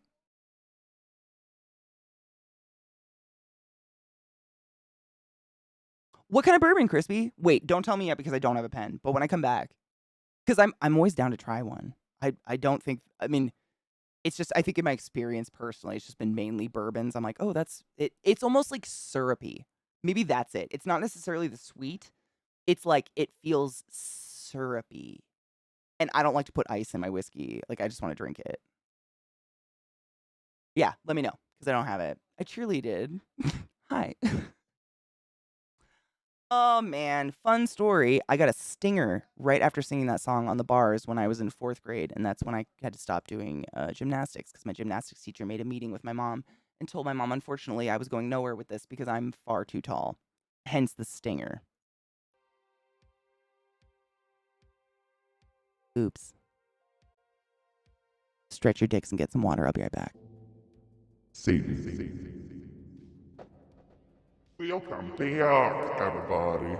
Whew! It's so hot outside. It like gives you. It kind of gives me the chills when I come back in because of the heat out there and then the AC. Brr. Just for a minute though, it's weird. I'm just not used to having AC. I'm so low class. Okay. So, the whiskey or the bourbon, excuse me. I'm ready. Sarah, I miss seeing your face every day. I miss just like having nothing responsible to do and just walking all day with you, to be honest. I hate it so much that we can't do that all the time.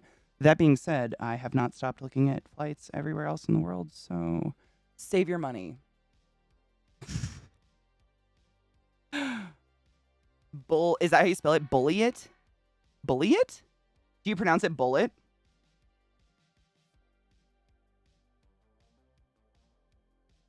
Got it. Thank you. It is. Oh my gosh. One of my oldest, dearest friends from Twitch got me this years ago. It's literally like a chocolatey donut on a. Yeah, it's great. Isn't that fantastic? Yeah. I don't wear it often because I don't really think about jewelry ever. I just found it this morning while I was waiting for my clothes to dry, and I was like, oh my god, I love that necklace. Bullet, cool. I'm gonna try it. I'm always down. I love trying new stuff. Tell Missy I love her, by the way. The distillery is older than the US. That's amazing. The name of my go-to bottle is Mount Gay, a Barbados rum. Ooh, I'm gonna write it down. I can't say there's like a liquor I despise because I've always found something that I'm like, oh, that's way better than all the others of this liquor. You know? You know what I mean. Where's Gunmeo, right? Mount Gay. How did I not remember that? My favorite scotch is I like Lagavulin. McKellen's really good. There's one other one I'm blanking on that I used to get all the time. But I like them where they kind of do taste like peat. Because the only time I drink them, because I don't really drink ever, is like in the dead of winter when it's freezing. You just get like a whisk and you just sip that shit. It's fucking tasty. Oh, I'm glad she did. I never know if there's headphones involved. You never know. Oh, I didn't put my plugs in. Oh, fuck a dick. I'm gonna go grab them. Hold on. Thanks, Sarah.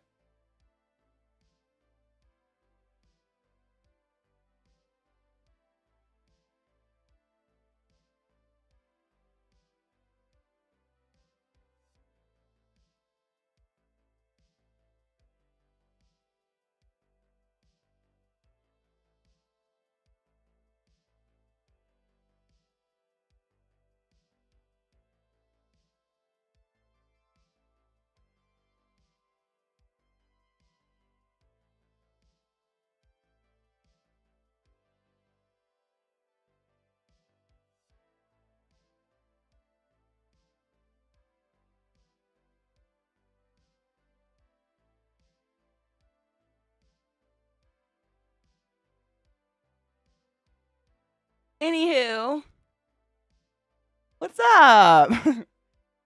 I take them out when I shower because they're wood. It's terrible.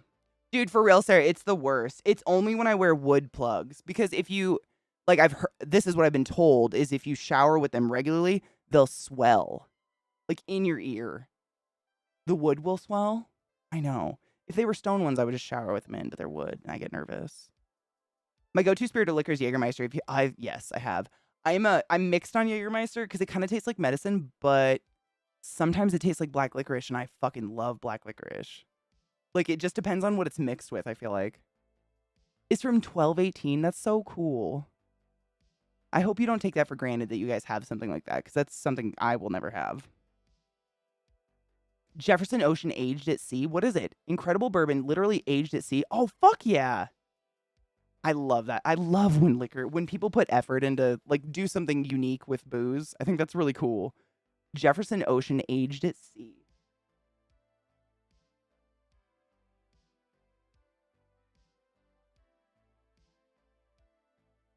That's dope. I love that.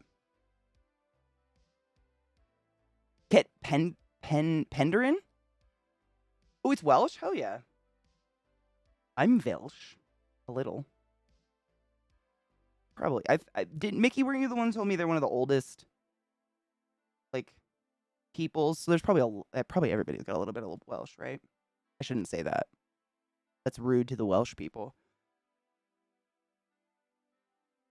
No, I love the wood ones. Oh, Sarah, I get wood all the time. That's what I get now, actually. Um, when you use like plastic, PVC, or non-natural like plugs, then your ears like sweat in between your ear skin and the plug, and they'll just fall out, and they're like slimy. It is so fucking. Oh my god, Hectos just redeemed points to thank the mods. Can we all take a minute to thank the mods for fucking being badass and protecting us from the bigots? Thank you, mods. I love you. Mickey, I added more to your package. It's becoming quite a thing, but honestly, I'm quality over fast, to be honest. Now that I can actually go places and get what I need to get. I didn't get to see Safi. Safi had school and work in the same day, unfortunately. But that's okay. I'll make it over again. I have so many wonderful people there I love to see. I get wood all the time. Heyo.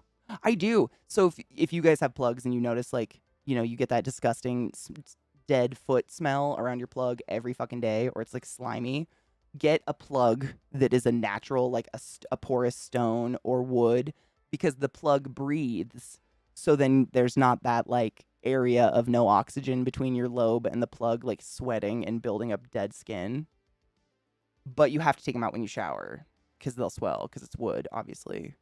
But I prefer wood. Giggity. Really? Oh my god, Mickey, I've been drinking like because I'm out of coffee, I've been drinking just Yorkshire Gold tea every day.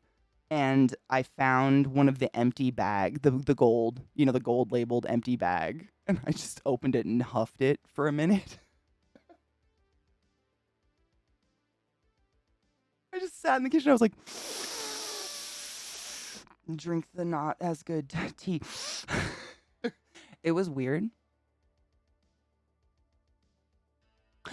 Anubis, I have been drinking Yorkshire Gold since my first trip to England. That shit is good. That are PG tips. It's the only kind that doesn't give me heartburn. Like I grew up on Lipton, like Lipton black tea is what my nana always had. And if I drink a cup of Lipton on an empty stomach, I'll get heartburn like that instantaneously. It is so weird.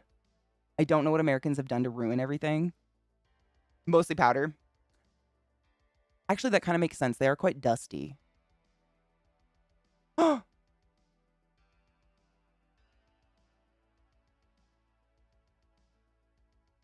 do you mean? Yorkshire Gold's the shit. It is really good. That's literally what Amelia had. Not to just talk about my girl Amelia, but that's what she had in her house. And it's kind of like I assume like when you're a baby in the Londons, you drink the tea your parents drank because that's what you get used to. I was but a babe of tea making when I first visited the Londons, i.e., milk touched the bag, and I apologize for that, and I will for the rest of my life. It no longer does, but it did. I've grown, but like that's what I started on, so it's just so good. Yep, me too, Odious. Exact same. Lipton with milk. Same. Did your grandparents or whoever your parents did they collect those little porcelain animals that came out of the box back in the day? I'm not shitting you. My nana in her kitchen, she had like a little window and a windowsill, and not one millimeter of that fucking windowsill wasn't covered in those little porcelain animals that came out of the Lipton boxes. Naked. How are you? Creep away, lover. I'm about to show everyone my new crack game. I'm very excited. It is so much fun. It's very like casually fun though, which I like.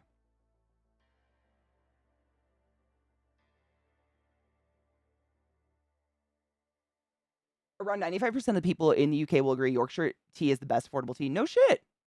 You can get a box that lasts 6 months for the price of a beer. I never thought about that, but holy shit, you're right.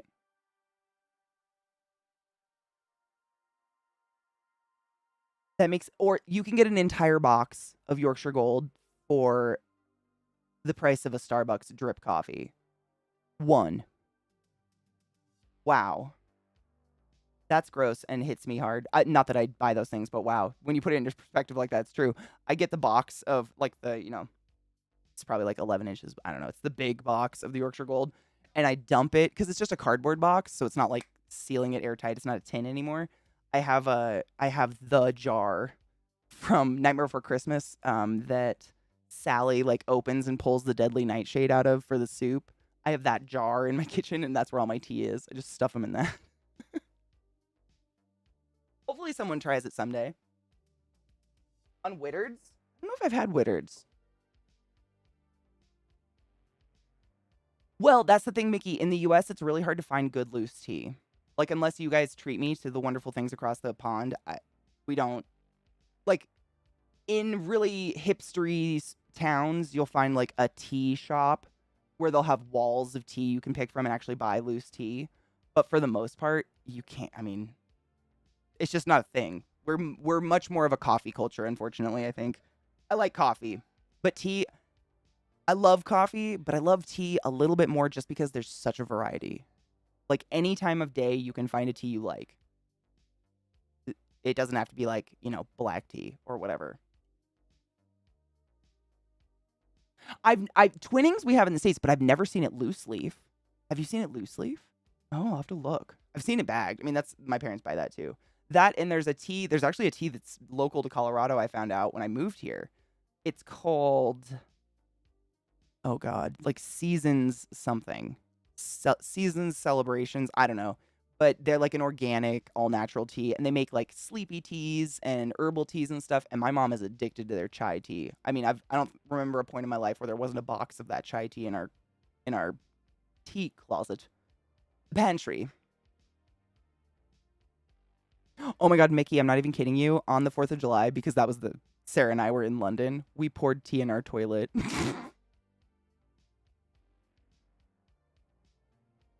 We were talking about it all day. We're like, we gotta get a tea and like go pour it in the harbor or some shit. Like, I don't know what else to do. So I had like a cold bottle of tea. I forgot about that. Thank you. Celestial Seasonings, thank you. Really good American-based tea though. If you like herbal teas, I've never had any of their, black teas because I got Yorkshire. I'm good. But yeah, I really like Celestial Seasons. Have you had that one, Genova? They've got a huge selection of just like really fun flavors. Anubis. For what it's worth, you probably made the Thames cleaner. Yeah, man. Oh man, it was the day before you got there, Anubis. We walked. It was like the day we arrived, I think. So we were there for like during daylight hours, like 2 hours. It's super jet lagged. But Lizzie was already in the city, so we went on a walk. Just walked across the London Bridge and looked at the sunset and stuff. And there was a bitch like walking, like down on the rocks, like walking in the water, like a young girl. And Lizzie's like, "You need a license to pick up seashells." And I'm like, "Do you need a license for hepatitis? Because bitch is on the verge." I wouldn't. Mm-mm, a city canal river? No. Oh no. Oh no. I mean, if there was a burning body flowing down it, it's a sniff from the Ganges. London's gone fully cafe culture. It's kind of difficult to find a shop for tea that'll serve you a cream tea out the front, a teapot scones with clotted cream and jam. That makes me. We were talking about that earlier. In Seattle, we have something similar. Obviously, it's not tea and crumpets, but in Washington State, the entire state, everywhere you go, you'll just see these little huts on the side of the road that are privately owned. What we call an espresso stand, but they just serve coffee and cookies and donuts, sometimes muffins, usually baked by someone local, and you can just walk up to the window and grab them and walk away, and it's really nice. I don't know who has the time to sit all the time. She was walking in the Thames, yes. Yes, she was. Coffee has consumed my need for tea. I have so many pots and bags of loose tea, and every time I think I'm gonna do some tea, proceeds to make a cup of coffee. I go back and forth, Mergs. Honestly, I'm kind of the same. Like I become kind of hyper focused on one because the other one I got sick of. Like in the wintertime, a lot of the times I'll get sick of coffee because I'm cold. So on top of like needing caffeine in the morning so I don't die, I'll just make coffee all day just to have a hot cup in my hand, and I get so fucking sick of the flavor. I'm just tired of it. I'm like, I'll go to tea for a while. I'm like, I need a variety. And then after a while, I'm like, tea's not strong enough. Give me some black coffee. A tax prep stand? That's amazing. Really, Mickey? If I had to choose, I'd pick tea, but honestly, just because of the variety. There is just so much variety of tea. Like, you can find tea as strong as coffee. I just don't have it. Pardon fuck? Wait, about which part? I have not. The roommate drinks it, though, pretty regularly. I had a brief tea obsession with Teavana right before Starbucks bought them. Oh, I know. Wasn't that sad? Weren't they, like, in the malls? That was one of the few loose tea stores we had. I don't get energy from caffeine stuff, but I know I'm addicted because if I don't have coffee or tea within by noon, I'll get a migraine. But I don't drink. I mean, I forgot my water in the kitchen. Damn it. She's almost out. Oh fuck, you can't see her.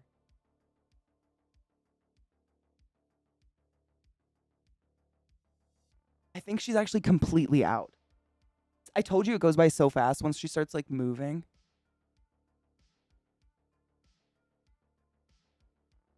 Let me.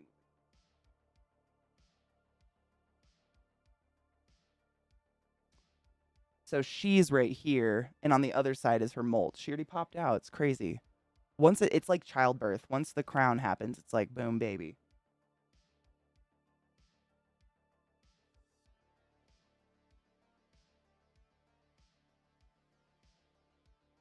They look so sad and defenseless after they molt. I always feel so bad for them. I want to give them a hug. It's all right, baby. You're doing great. I drink tea because I get very scratchy, irritable without it. I drink coffee and turn it into a workable coat on my screen. I feel that spiritually. Water is everything. Yeah. Water is yeah. I watched I can't remember what it was. It was some show on like the science of your brain and all this way back in the day. But there was a trick that I used on there, and it's how I quit drinking Diet Coke and everything.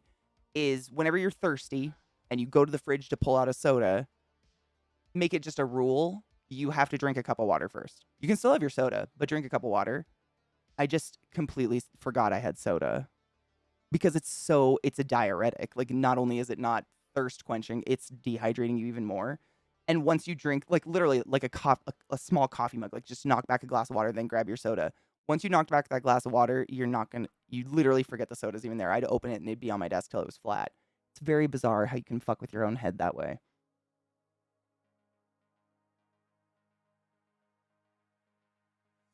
Dude, Mergs, I love black coffee. If I could do it without getting an ulcer attack, I totally would. Mickey, I'm glad you do. I'm not a fan of water. I mean, unless I'm like running, working out, getting actively fucking sweaty, not a fan. It's boring. It's kind of weirdly thick and smooth. I don't know, not my favorite. But I know that if I don't drink water, I will feel like shit. And I don't like to feel like shit. By the way, Did you take your joy today? cheers. Never forget to take your joy, and I guarantee your day will go as smooth as velvet. Anubis, oh my god, I had the same problem but with Diet Coke. It destroyed the enamel of my teeth. This is what my dentist told me. Because I've always been psychotic about brushing my teeth. Like, I've never had bad dental hygiene. You know, I was stepped on by a horse that kind of like kicked it into gear majorly. But I was very addicted to Diet Coke when I was in high school. And I asked my dentist because he was like, your enamel's being disintegrated. Like, you have to stop drinking soda. And I was like, I'm brushing my teeth 3 times a day. I'm like gargling with water. Like, how is it? It's diet soda, so it doesn't even have sugar. How's it affecting me? And even the fake sugar, it's like crack cocaine for the little microorganisms in your mouth that make plaque.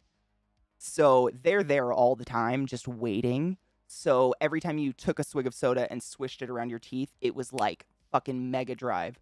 And they would just immediately start to eat enamel and build plaque like as fast as lightning. It didn't matter how fast you brush your teeth over it. That helped me a lot. That was a very scary visual I didn't like having. Mickey, I mean, I'm kind of curious what would Lexapro do to a person who doesn't need it? I don't know. You know me, like I had a big stigma against just a personal like, oh, are you really depressed kind of thing until I had a breakdown and deeply needed antipsychotics for being bipolar. And I firmly don't think I'll ever live without it because my brain, it's not that something in my life made me bipolar. I'm bipolar. Like, it's part of me. It is my chemical imbalance. And I've gotten to the point because I've been on it 4 years now. I almost can't remember what it's like without it. It feels like an ugly dream. It's real weird. I remember like thinking, does everybody wake up on the wrong side of the bed every morning?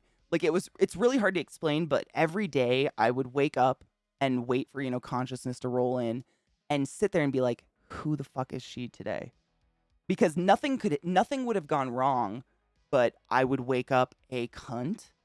Like, I knew it. I could feel that irritable nature. Like, I'd hear someone walk upstairs and my first instinct was kill them.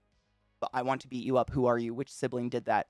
And I knew it was something going on, but I just assumed everybody did that. Like, everybody just kind of woke up in the morning and waited to see who they were going to be. Because some days I'd be, hyper manic and the world was rainbows and everybody was love and sunshine and hugs and whatever. It was very bizarre. And that's the main thing that Lexapro and my meds, my joy, has really.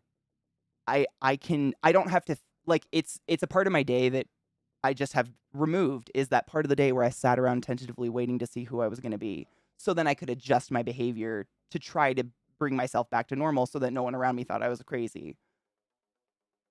It's not that I would just use that as a crutch to be an irritable cunt. It was just like, that's my struggle today, is all day I'm going to have to be very aware that my instinct is to snap and I don't want to. And it got rid of that. So now I don't have to lay around in the morning wondering who I'm going to be. I just get to get up and go about my day, and I don't have anxiety that by noon I'm going to be a cunt or I'm going to be a crackhead. It's weird though. It does feel like a weird dream, or it feels like it was so long ago. Oh, is in the game? I mean, the game's amazing too. But I don't know. I don't want to take anything that makes me eat a pinata of rotting guts. You know what I'm saying? Like that was a little much for me. That part haunts me.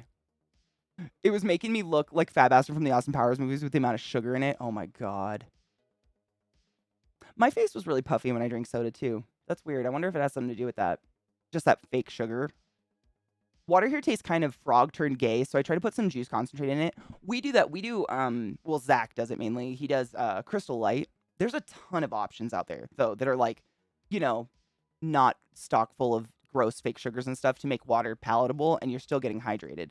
The problem with like soda, like any liquid probably is water, but caffeine causes your kidneys to dump water. That's what a diuretic means. It causes your body to diurese. And diuresing is dumping all the water out of your body as fast as possible. And that's what caffeine does. So anything with caffeine, chocolate, coffee, tea, soda, is a diuretic. So if you are genuinely thirsty and you reach for a soda, you're kind of kicking yourself in the taint. And then another thing that can happen psychologically is our bodies misinterpret thirst as hunger. And so a lot of the times we'll wake up from a hot, sweaty nap and think we're starving and go to the fridge and just mow down 3 pieces of cold pizza before we blink and realize we're awake when really you were just insanely dehydrated because you had a hot, sweaty nap. Bodies are crazy. On that note, I forgot my water in the kitchen and my mouth is so fucking dry. I'm gonna go grab it real quick. I'm dying. This is terrible.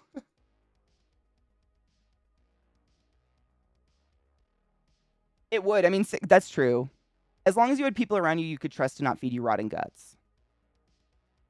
Oh, hell yeah. If I could lock myself in a room, yeah. Oh, yeah.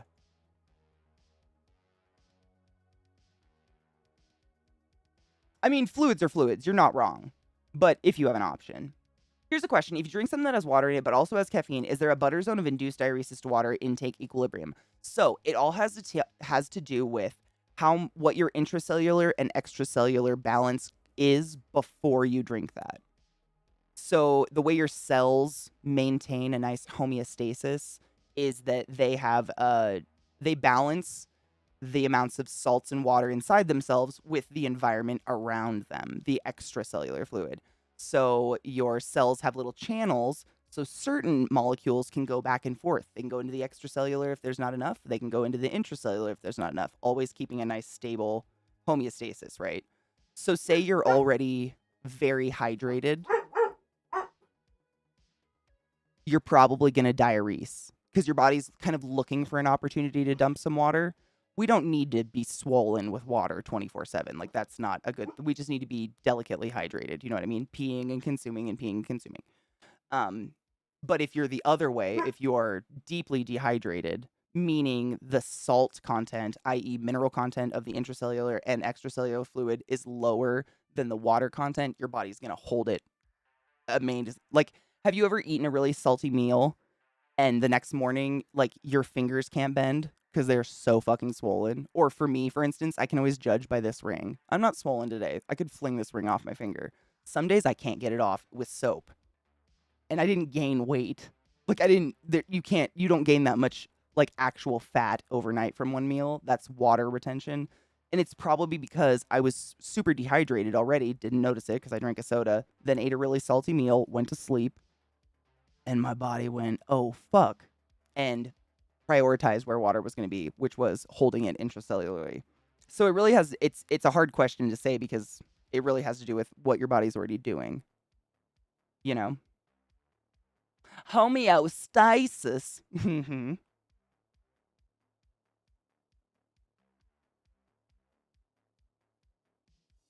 I can't remember what this is from. I'm going to be honest. It was definitely from everything I have is sent to me from some game company.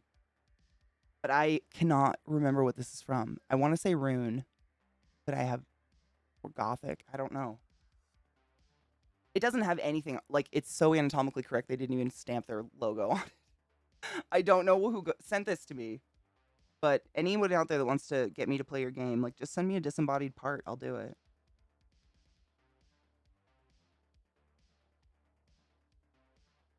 Your toes? Oh my god, that's my sister. Her ankles and toes. When she went, I think I told you this story. It's the stupidest story. It still infuriates me. My sister went to a wedding in California, and sometimes when you go on a flight, like a quick flight like that, where it's just like super up, super down really fast, your body can get fucked up and you'll start to hold water and get really swollen.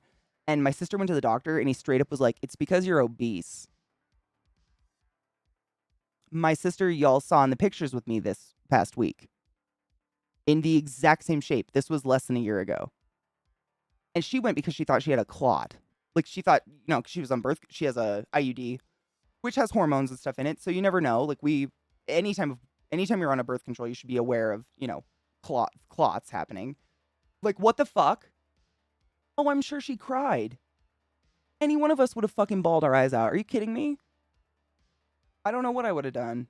But she told me, I mean, now she's full of anger about it and she knows she's not obese. But when a doctor looks at you and says, doesn't even touch you and says it's because you're obese to someone like my sister, where you can see the musculature and shoulder blades of her back popping out because of the amount of handstand type yoga she does. I'm sorry. What's your scale, bitch? Can we burn it? Not just because of my sister. That's just foul. Yeah. Oh, Mergs. And this was in California, and it was a nice hospital. She said she was down there for a friend of hers wedding, and it just happened. So she went to a hospital just to make sure. Oh, dude, if a doc brings out BMI, I walk out. I would walk out. There is no purpose for that. I can't think of one. I cannot think of a reason BMI. I mean, I know they still use it in hospitals, but it's not involved in any calculation for anything. Like, for instance, you can be 600 pounds, but it doesn't make your lungs bigger. So, your BMI on your chart means shit all when I'm trying to guess what your lung volume is when I'm ventilating you on a ventilator. You know what I'm saying? It means nothing. Literally. Your lungs are your lungs based on your height. That's it. Like your rib cage sometimes. Nice hospital. Yeah, Mergs, I kind of thought the same thing. Did it have like a really nice garden? When they try to blame things on my period when I don't. Oh my God, Viata. Dude, I still get that. I have the plumbing, but every time I go in for like migraines, they're always like, is it cyclical? No, it's not cyclical. Are you sure it's not cyclical? Bitch, I've been bleeding for over 20 years now. Do you want to fight? Women. I've had women do that to me. Women professionals. I mean, it's just like, I hate to say it, but I definitely whip out anytime I go to the doctor. I make sure they know I'm a medical practitioner. As much as it's not like a flex. It's more of a, you will not fuck with me in this appointment and it will be over quickly. Kind of, yes, I have worked in hospitals. I do it all the time now. At first, I used to keep it it was like a game. Like I would try to hide it as long as possible and just see if they would treat me differently. And at this point, I just don't have the time. But I feel bad. It's just bullshit. It's a whole lot of bullshit. Our NHS keeps iterating and reiterating the BMI chart is bullshit. So many nurses and docs really want people to stop paying attention to it. It means nothing. It literally, you can't come up with a reason for it. It does not take into account bone mass, guts, and musculature.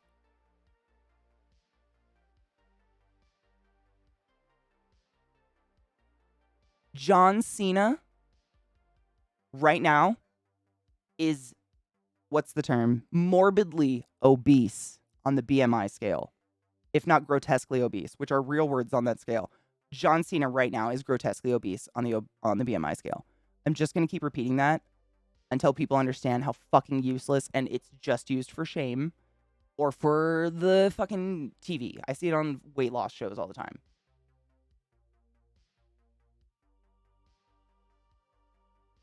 Might. And so while I appreciate your acceptance of your body, as I have struggled with my whole life, I struggle to consider someone fat. You have it. We have fat. It's a really bizarre thing because too much of it can strangle your organs and cause a lot of health problems, but none of it will fucking kill you. And we have to consume fat. We need that biologically to consume it and digest it and have it in our body. We need a certain level of padding around our organs and our bones and our joints. Fat leads to oil and grease, which is the only reason we can do this. We need it. I hate when people say I am fat because you're defining yourself by a molecule that just happens to be in excess on your corpse. You are exceptionally more than some swollen molecules on your corpse body. And I don't mean that in like a spiritual hippie way. I mean for real. It's just some shit. And it's got such an icky, ugly tone to it these days. I mean, forever, it really has. I mean, as long as I've been alive. I was born in the fat-free 80s, so. Are you sure it's not the easy answer and I can leave? I need to take a shit. Yeah, no, not today. First word I hear, I've been bleeding for 20 years, want to fight? I think the answer to that is no. Yes, Vimes. That would be no. It's sadly used for operation calculation. It makes no sense, Katie. It means I have to get under 30 to get a new kidney. What?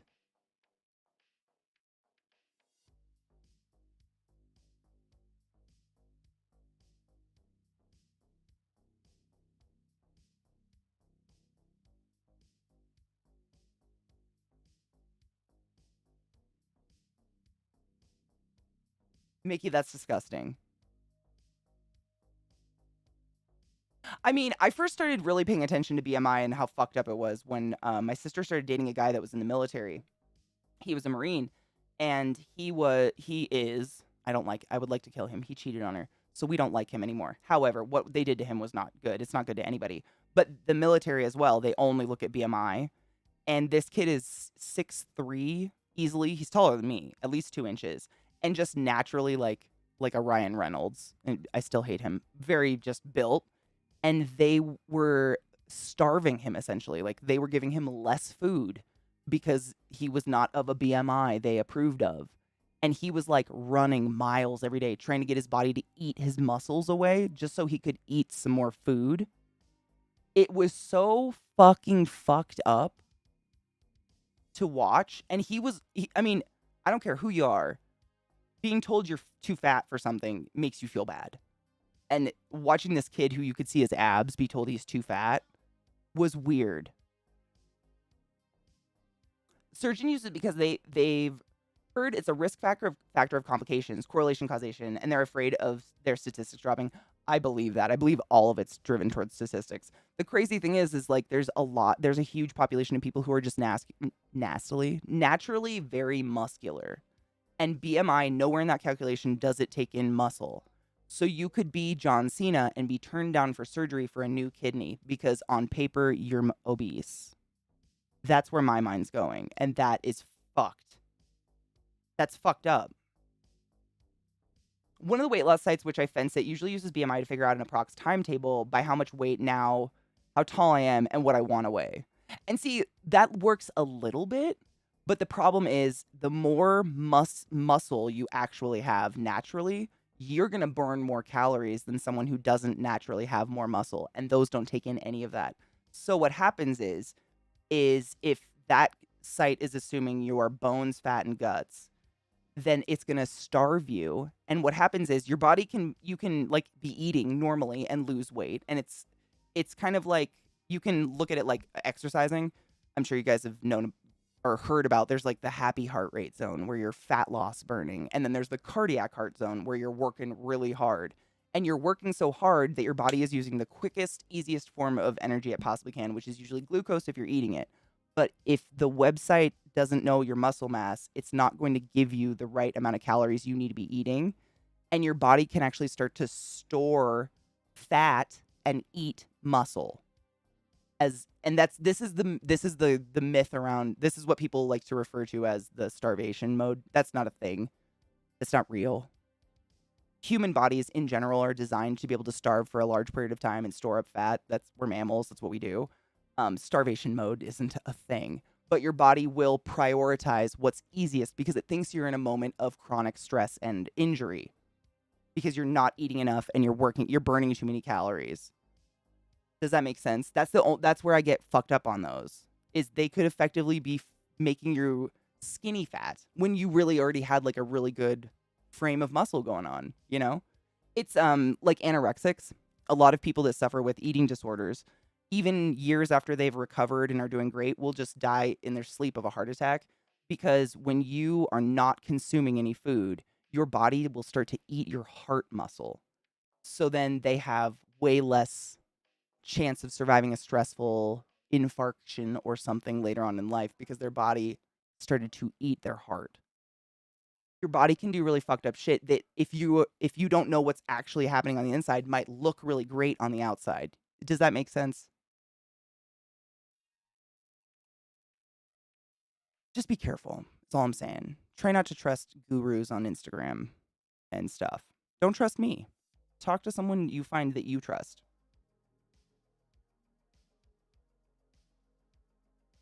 Slow is best. Slow is best. And it's the most annoying, stupid thing in the entire world. But yeah, that's true. No, you cannot regrow heart muscles. You really can't like once your body has eaten that muscle fiber away, it's done. You can work out the ones left over and expand those and create like nice biceps and stuff, but that cell structure, that fiber is gone forever. Does that make sense? It's really sad. It's the worst. I mean, these people have children, have been leading a lovely life for 20 years, and they're 45 and they die in their sleep. Yeah, it's crazy. But these are, I mean, we're not even taught how to do taxes in our country yet. We're penalized millions of dollars in jail time if we fuck them up. Let alone are we taught how to eat. I'm not saying any of us should know any of this. I paid to know it or to learn about it. I guess no one knows anything, right? It's constantly evolving. But my biggest piece of advice is don't follow exclusion diets, please. We are omnivores. Please don't look at your teeth and argue with me about a canine tooth. We are omnivorous. That is for so long. I don't like anything that says take out an entire food group. I don't trust. That seems, I mean, we know. It seemed weird when they first started doing it. We know it's weird now. It's not okay. It's all about calories in, calories out at the end of the day.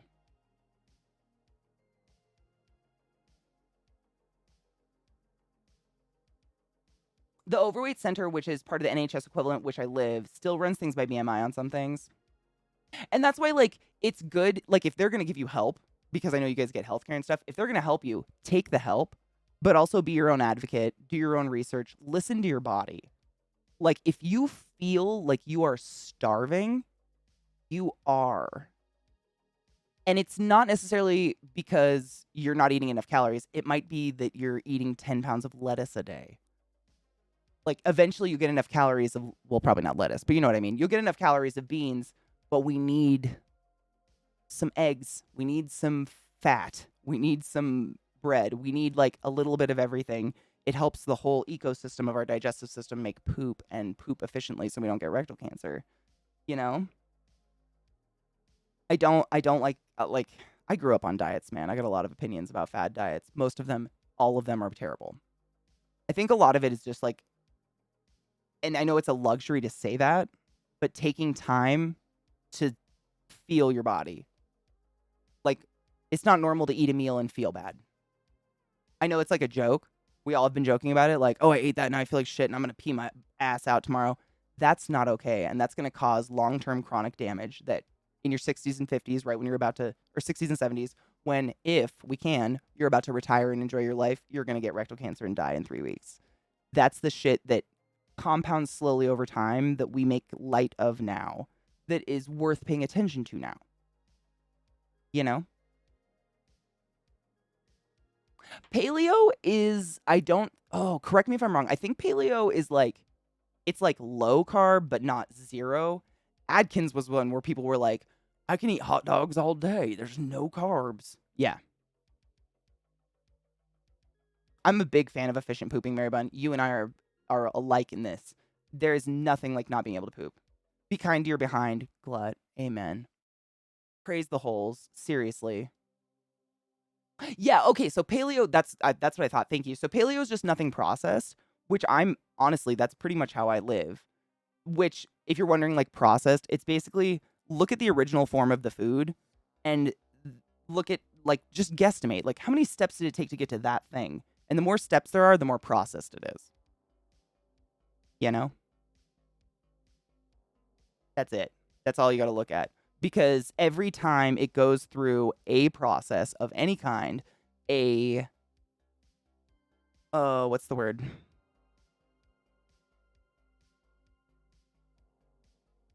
A preservative has to be added because every single time a product is broken apart and put back together, oxygen is introduced, and oxygen and bacteria cause disease. So we have to add a preservative, i.e., salt, vinegar, so on and so forth, chemicals, formaldehyde, whatever, that causes that bacteria to not grow until it gets to the next process where another preservative is going to be added, and then the next process, and another preservative is going to be added, and preservatives compound on each other, and they're not good for us. We don't want to be eating things that are meant to, essentially preserve dead stuff, right?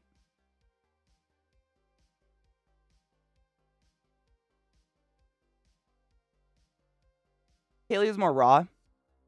Oh, maybe I'm wrong on paleo. What's the one where it's like 0 carbs and they eat fat all day? I saw more patients on that than I've ever seen on any fad diet because they would get gallstones the size of my ball sack instantly. I mean, they were like gargling olive oil. It was wild. Keto, is it keto or the Atkins? Yeah, I think it's those two. I think literally the Atkins got a bad name and so they just rebranded it as keto. But it's that. I've never seen more women in the emergency room in extreme abdominal pain than when that bullshit came out and every Instagram person in the world was like, this is the way you should eat. Look at my before and after, blah, blah, blah. What the fuck?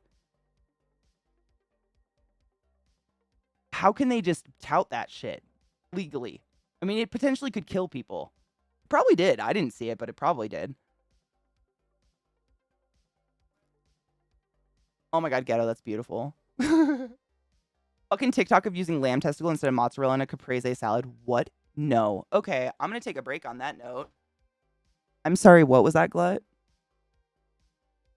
Is that real? Is that...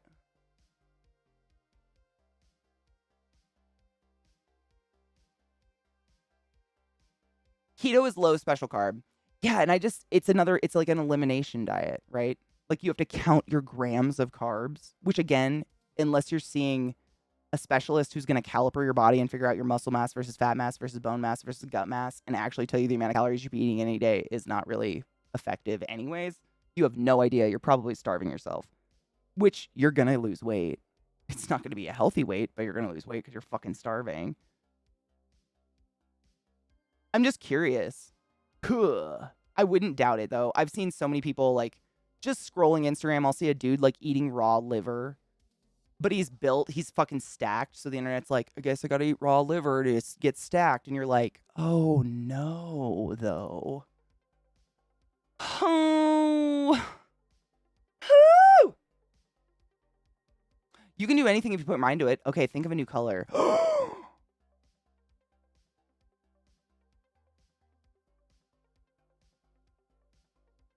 How dare you?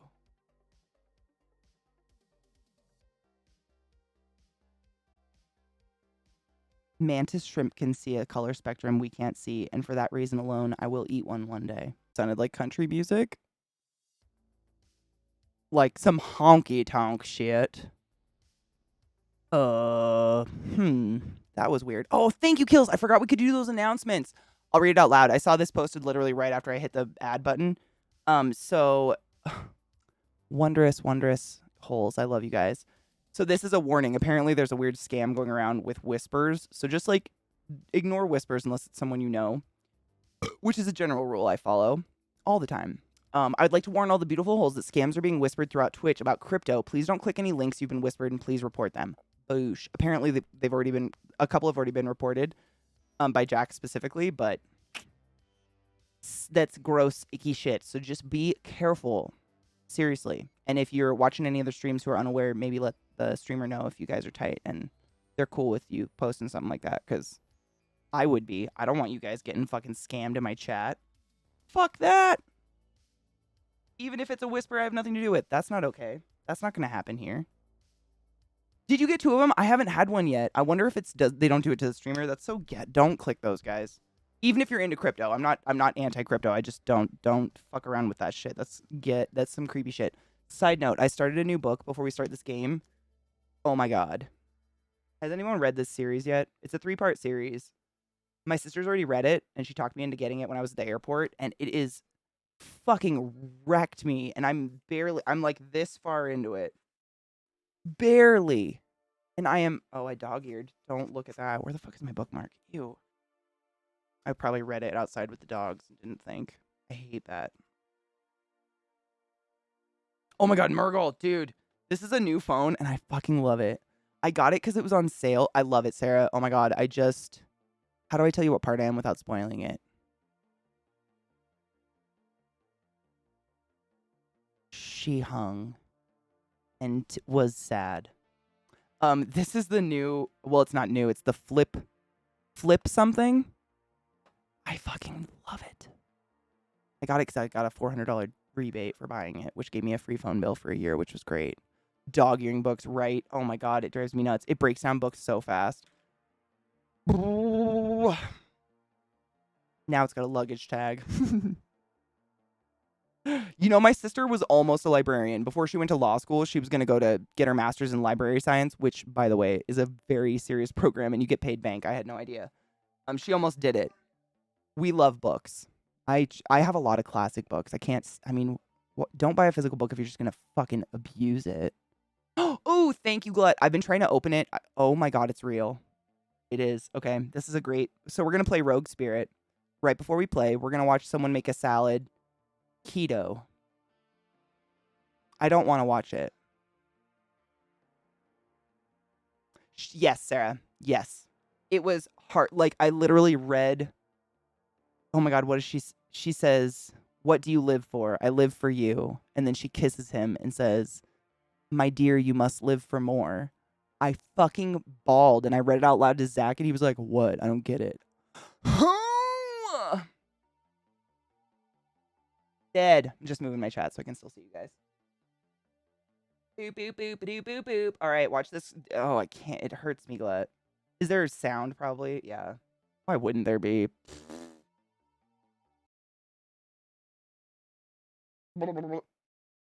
Wait, cheese is keto. I just thought, and isn't mozzarella cheese like one of the lowest like calorie cheeses ever? Sarah, my big beautiful blue tarantula, you know the one that we looked at when you were here, the big the Goody Sapphire? She's molting right next to me. I'm very excited. I have a package. Oh my god, I have a package for you. Is it my books? Eat pork rinds and cream cheese. Are they okay? Are they alive?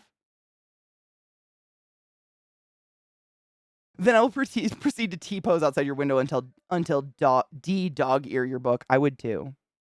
Like, I would just sit there and, like, force a hemorrhoid on your window until you undid it. We don't talk anymore for other reasons. I was just wondering if they were alive. Like, that is insane. Also, like, I'm not a professional. You do not have to listen to anything I say. But I have heard a lot of people that try keto to lose weight who aren't, really, really overweight and live a very active lifestyle end up getting extremely sick. It usually is best always under a doctor's supervision, but best for people who are sedentary and super overweight, like, because your body is going to have to use the hardest molecule to break down physically, which is fat, for energy. So if you're like me, where I never stop moving and I'm running, even when I'm overweight, if I'm overweight, I don't know what the fuck I weigh anymore. Like, I wouldn't be able to run. I would literally collapse. It would be impossible. Your body can't break down those molecules fast enough to utilize them for quick burst muscle movement. You know what I'm saying? Because we don't talk about Bruno, no. Yes, Sarah, if the molt is good. So the way you can tell if they're a female or male is you have to soak the molt in, like, warm water and then kind of fan out the abdomen piece and look for the little pocket. But sometimes when they molt, it rips in half and you just gotta wait again. The only people I know have had good success on keto are people with diabetes. Oh, no shit. Mostly because the special carbs don't produce the types of sugar that messes with them. That's awesome. And that was probably, I would assume, doctor, like, watched. because they're diabetic anyways. Like they have to be really on top of it. Nowhere near approaching overweight. I can and have lifted you. Truth. Well, I mean, Anubis. If we went by BMI, I'm probably obese. I have muscle. Man, I'm obese on that scale. I guess I eat a keto diet. How you feeling? If your body feels good, I mean, I just eat what makes me feel good and I try to stay away from shit that makes me feel like shit. I tried Atkins veggies for a summer job. Worked all right until I stopped and went back to eating carbs normally, right? And that's the thing, like, if you like when you lose weight, a lot of the time, like a lot of the weight you're losing is water. And it's not necessarily like held water. Like a lot of people will be like, it's just deswelling.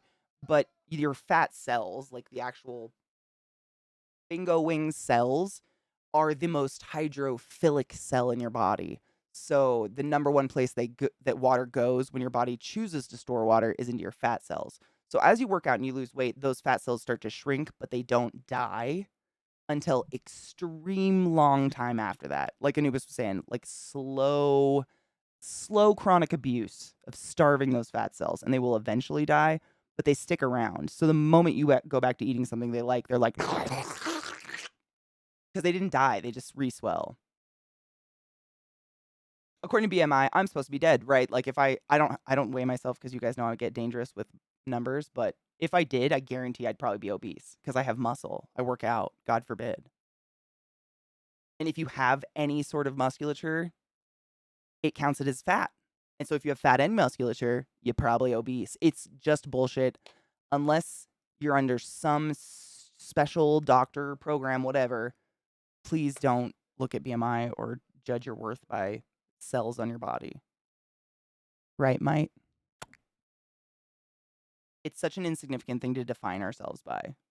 I could call myself fat. I jiggle, but I feel like I'm a lot more than that. I'm legs, if anything.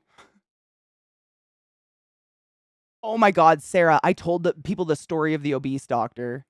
I told him because I was like, this is the perfect time because we just posted a bunch of pictures literally from a couple days ago of ourselves together. So I told chat, if you guys weren't around a few minutes ago, let me show you this gross video of testicles and tell you this story. So about a year ago, my sister went to a wedding and the quick flight, anytime you take like a quick, up, down, your body kind of like, what the fuck? And her legs swelled up like pitting edema, like 3-point pitting edema, which is not normal for anybody.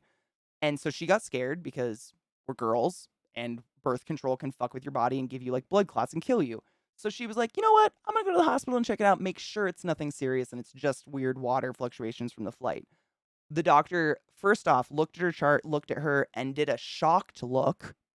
I still don't know what the fuck that was. And then told her, it's because you're obese. If you don't know what my sister looks like, she's on my Instagram and my Twitter right now from last week. I dare you to try to reference that bony bitch as obese. It's the stigma. Like, I've seen it as an employee and I've seen it with family members. Like, it's what? The worst part is my sister could have actually had a clot in her leg. They didn't even, it was just the fury, though. I have a lot of anger towards that moment. Also, your bacteria flora is changed forever for years and years. Hence why the transplant poop from slim people. Also, if you are on antibiotics for a long period of time and you lose your own plant bacteria, they can transplant your mom's poop into you, which is usually where you get your gut bacteria. The term obese is only based on BMI, so there's no definition of obesity. I believe that. I believe that 100%. It's, I mean, if you are in a medical program, i.e., nursing, respiratory, whatever, doctor, general practitioner, your curriculum does not include a nutritional class. There is not a course for nutrition. They're optional. They're sometimes there, but I was not given one class on nutrition. Nobody is. The people who know about nutrition are the gut doctor. Like the people who go into digestion, those are the people I would trust more than anything because they see it all. But the rest of us, I mean, it's just superfluous. I feel like most of medicine is a Band-Aid. You know what I mean? as opposed to being like, let's look at what's happening. Like, what are people eating that can affect your respiratory rate and your blood and all that shit? They ate nothing. It's crazy. Jax, that's what it sounded like to me, and it made me want to die. Like, it's disgusting. And it's like, there's no excuse for that. But man, when someone's coming in like, hey, I just went on a flight, I'm on hormonal birth control, I could have a blood clot in my leg, which is the number one cause of birth control and death in women my age. Hey, can we check it out? And they glance at you and call you obese. It's just mind boggling. She could have dropped dead by standing up off the fucking desk and walking out of the office if she had a clot. That shit is very serious. It's the number one way people just drop dead randomly. It just fury. It's the lack of holistic approach. It's very much so. And that's why I say, like, for you as a consumer of medicine, and if you want to go into medicine, you need to be your own advocate. You need to branch out your beyond what the required curriculum is. It's very important because not only is it important for you as a practitioner or just trying to be a healthy human, it's important because if you're a practitioner and just a person in everyday life, you're going to come across people who have all sorts of cultural backgrounds, and they're going to incorporate their treatments, their home treatments or whatever they're doing, their Eastern medicine with whatever you do, no matter what you say. So it's best you fucking learn about it so you don't kill people. You guys remember the fucking red oil guy with the rotted hands? It's the worst example I can ever use. And to this day, the hospital never put an effort into testing what the fuck that red oil was and seeing what it was. It was just some hippie oil. That's insane to me. Red oil. Oh my gosh. We had this guy come in. I'll TLD. Sure, Dix, what do you guys think of the game, though? It's pretty fucking cute, huh? I very much enjoy it. It's like, it feels like just a fun roguelite. It doesn't feel high stress or anything. I like it a lot. And I like that if anyone I kill, I just get to like walk over their bodies and choose one I want. That seems fun. It's very necromancer sexual, whatever you would call that. My spider's doing great. Look at this.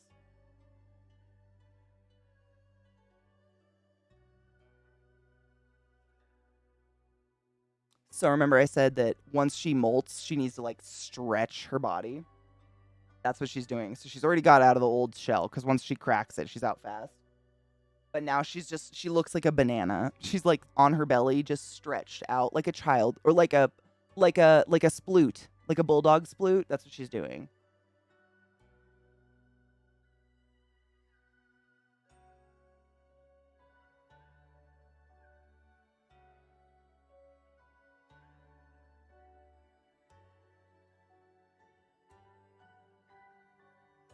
So one of the just to throw this out there, the reason I'm very delicate when I move them, tarantulas have horrific eyesight. Their eyes are pretty much light and dark, and movement. That's it. The way that they interpret and sense the world is by vibrations and movement. And so, in a very delicate state like this, i.e., mere hours after molting, a big jolt to the cage would make her very nervous, and she would curl up and not feel very safe. And a key to keeping your tarantulas not aggressive. Aggressive is not a word you can use for an animal that has a ganglion for a nervous system, but one that's going to react negatively to you is making sure they feel safe. So, that's her. And the legs, the kind of crumply thing you see in the background, that's her molt, and she'll just push it out and then I'll collect it. But it's pretty cool that it just goes. She'll be really vibrant. The way that because she's arboreal, she makes like herself this safe hammock up here and closes it off, so she can't get out and nothing can get in. So once she gets out of that, she'll be near the clear plexiglass down here where I can actually get pictures of her and show you how vibrant. I don't know if she'll be I don't know if she's adult vibrant. I just know that every time a tarantula molts, they're fucking vibrant afterwards. It's crazy. She's like a banana. She is. They have very, like, human traits. They stretch. They clean their teeth. They clean themselves a lot in general, but they clean their teeth. They stretch. They clean their homes constantly. This little one on top, you probably can't see. Right there. No, the glares on them. That is the Dolichothele diamantinensis. So it's just an enclosure example of a dwarf tarantula, a not dwarf tarantula. We can have them of all. She's right there. And she is a little over a year old, so still a juvenile, definitely not her full-grown self and not her peak blue cuz she needs to molt. She just chilling. Let's take a break. It's already that time again. Ew. It's 112. Oh my god, what is it here, Jax? I'm nervous.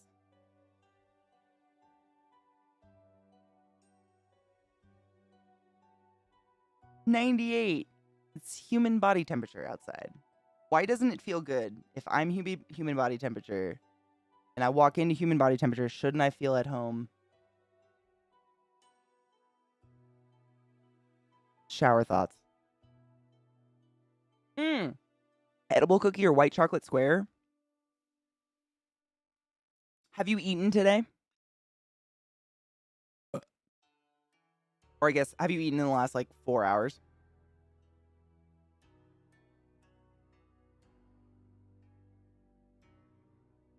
I've thought about it a lot, Jax, and I've been to a lot of medical schooling and still don't. I've never thought, I don't know. I don't know. You just ate. I would go with the chocolate square simply because you could suck on it and you'll get the THC sublingually through your mouth, as opposed to it's going to have to wait for everything else to get through your stomach first. And a lot of the THC is going to be destroyed by your stomach acid in the heat of your body by the time it gets through. So you're going to get more bang for your buck if you suck it. Know what I mean? I'm a maniac. You're a maniac. No, Ghetto's definitely a maniac. Okay, seriously, break. I gotta pee. Yeah. Thanks for not being afraid of me taking care of one of my most preciouses. Like I said, less than 100 of these are assumed to be in existence in the wild. That's heartbreaking. And I raised her from this. So, she a baby. Yeah, break. Stand up, stretch your legs, get a drink, load a bowl, do whatever you need to do. Every couple of hours, if you're new to my stream, we always do this. I highly encourage movement. As a person that can't literally sit still for very long and now streams for a living, I don't know. I hang with friends all day and it's awesome and somehow pay my bills. And I'm very thankful. It's necessity. Necessitoire. So, stand up, stretch, even just like roll your ankles at your desk. Do this. One thing my massage therapist taught me, if you can push the arms of your chair out far enough or put your arms around you just want your arms totally slack from your shoulder joint and roll your wrists, it really increases a lot of circulation to your wrists. It's amazing. It feels really good. It's crazy. She said it's a really common thing for people who like work desk jobs and shit and are afraid of getting carpal tunnel. A lot of it is just those tendons in your wrists have just gotten tight from lack of movement. Because we just do this or this or this or whatever, you know. So it feels nice. Do it. Just that can get circulation going. Any movement, really. And drink some water and I'll be back. My phone went off. It vibrated. I forgot to turn that part off. Can't do with that. How stretched she is. Have you ever just done a really bad workout and then you get to lay on the ground afterwards and just sweat in like that sploot? I feel like that's what it's got to feel like. Just like, that was terrible, but I feel good. But I hated it. But I feel good. But I hated it. I've done that a few times. It's like, man, when I work out, I like a fast, efficient workout, you know? Like I don't want to be there for 10 hours doing some like routine around machines. Like I am high intensity, fucking get it done. So I usually have the sploot and it feels pretty good. No, I feel that. If you don't need a sploot, like you're probably doing better than me, to be honest. To be fair. Oh, rowing machine fucking ruins me. I grew up kayaking, and I, like, thought I would have arm muscles that would be okay on a rowing machine when I went to college. No. They had a rowing machine in the nice gym that I just got to go to because I was in that school. Nope. Kayaking is not the same. Didn't know. Totally different. Not the same. To be fair. Me too. That's why I run, honestly. Is like walking burns the same amount of calories if you go the same amount of time or the same distance, but it just takes longer. And I have things to do of my own volition, really. It's just I am busy because I'm ruined. I don't know. I don't know, just am. See, I wish I would have gotten into cycling. Man, I wish I would have gotten into it. I know that I shouldn't run. Like, none of my body is built for running. I'm tall. I'm all legs. I get it. And my knee's ruined. But it's like I'm addicted. I know it's what I like. I know, and I know it. Like my foot doctor tells me that. Like he'll make he's old and just like the driest humor. He doesn't crack a smile no matter what I say. Like once in a while he'll be like, hmm. And that's when I really got him. Like you would shit your pants when he goes, hmm. It's amazing. I kind of love it, to be honest. It's such a struggle to get him to crack an emotion. And he'll say things almost every time I go to see him. I tell you to stop running, but you wouldn't listen. Like he just says, and I'm like, you're right. All right. And he just helps me like run healthily, i.e., not running on cement and shit like that. Oh, Chief. PC's gotten, oh my God, yes, and I'm loving it. Gotten used to the mouse and keyboard again is good. Do you like mouse and keyboard? Do you like it over controller? Chief, do you love it? Fuck yes. I love our nerds. They're my favorite. Odious. See, I kind of feel like if you wear leggings, you kind of don't. It's like cheating. I run in leggings a lot because thigh rub is serious when you get sweat going on down there, and I ain't looking for that. So I usually run in leggings or like capri leggings, and they're usually I don't have much of a torso, so everything's high waisted on me no matter what. But they're usually high waisted, so they just cover like that. This guy that every single human in the world has, but when you do shit like this that would make titties bounce, that bounces too. I totally get it, and it makes you feel icky, dude. If you can get like compression shorts to wear under your shorts, it doesn't make it go away, but at least you're not thinking about it every step you take. I completely sympathize. I am fucked up about my own body. I am there with you. Shit sucks. Give MK oh, that's true. I tried that on controller. That was a mess. That was not a good time. I prefer controller, just my posture. I noticed when I played ESO a lot, like, even though I can bring my keyboard, like, way the fuck close to me, when I get really into a game, ooh, fuck, I just unpaused my game. When I get really into a game, I slowly push it away from me until I'm like this, gaming. And then I'm in the middle of a battle, and it's not like I can, like, pause and pull back, because it was an MMO. Is an MMO. And it would, like, this hunch is not good for anybody. Whereas a controller, I do this. And I know my back is nice and straight and it's relaxed. I'm not like tensing anything weird. I'm not resting my arms on anything, like doing this shit. But I totally respect people who are into keyboards. It's cool. Good for you. I'm glad you can do it. You spoiled bitch.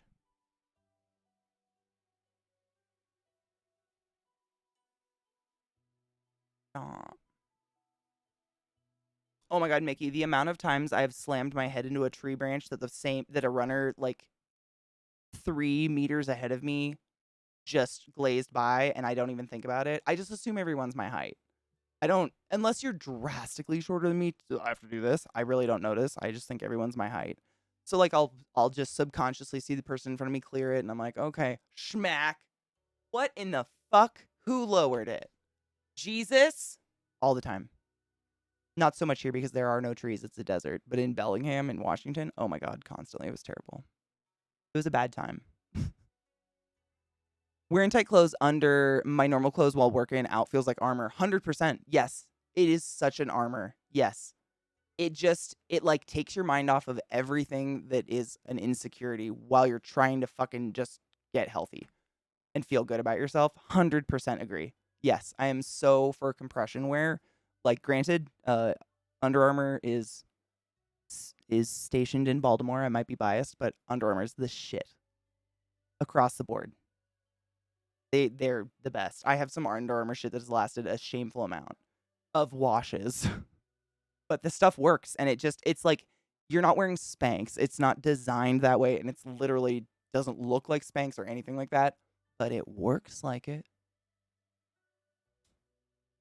See, Mickey, and that's the thing. In Baltimore, you can get it dumb cheap. They have so I have tons of it because they have what is it called? Like an outlet where it's like, if anybody returned anything across the country, it just goes to the store and is sold at, 30% of the original cost. That's what I'm saying. Like, I'm biased. It can be very expensive. Go to Amazon. I shop on Amazon almost exclusively. There are no brands. It's just Amazon. Just Amazon shit. Probably comes from China. I don't know. I look for shit that just lasts a long time and looks okay. Horizon with mouse and keyboard? How? That's crazy. She nuts. I love her. She's nuts.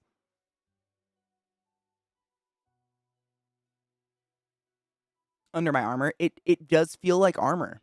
It really does. Like, if like I'm sensitive about this. I have like the bingo-y thing. I have bird arms. I have no strength. No matter what I do, like I've tried. I don't gain arm strength. It just doesn't happen for me. And if I'm for some reason having a day where I'm like my arms look fat, you stick on one of those long sleeve Under Armour shirts with it's like got the fake like mini turtleneck. It's not a turtleneck. It's like a little collar, and you just feel fucking sleek. I don't know, man. Sometimes it just pays. It feels good to feel good, I guess. You know? That can't just be me. I think that's a lot of people. I don't want this keyboard. What am I doing? I have too many keyboards. I only have two. It's a lie.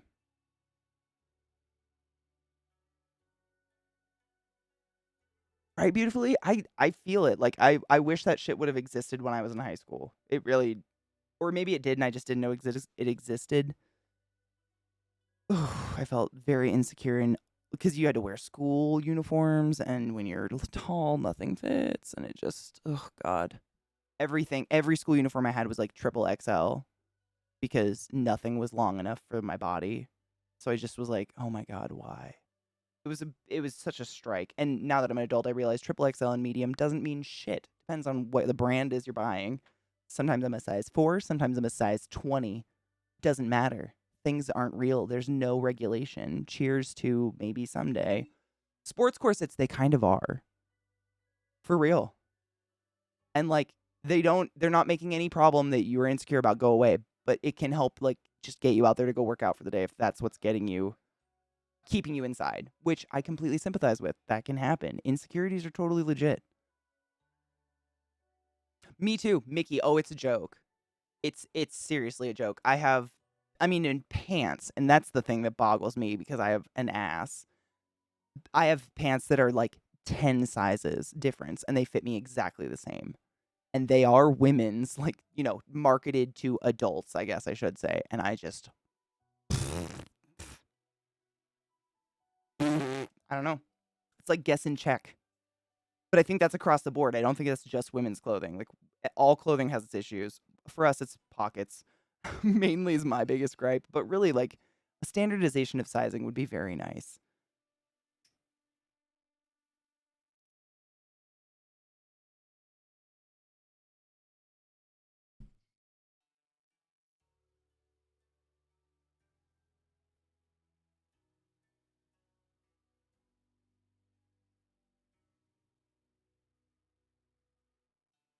Oh, true.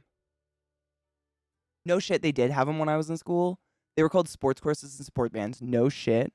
See, I just didn't know about that. I mean, I probably wouldn't have bought it even if I knew about it because I was like, oh my god, what? Is that what old people put, like, to keep up their pantyhose? And Mickey, that's good to know because you've seen, what is that band shirt I have? It's not Nine Inch Nails. Is it Nine Inch Nails? No, it's my Ghost. All my Ghost gear. If you buy anything from the Ghost online store, like Ghost the band, it runs small as dumb. So small. Like, if you're a medium, 2X. Easily. It's crazy. what Mickey's saying is if you ever buy Ginger shirts, Jinjer, the band Ginger, they run big. That's really good to know. I mean, it really just depends on who their supplier is for their shirts. Every time I've gotten a Ghost shirt at a concert, like in unisex, what they call unisex is usually just men's sizing. They call unisex to get us to buy it. I'm usually in general, a medium will fit. It'll be big on me, but it'll be long enough that I don't feel like I'm wearing a child size.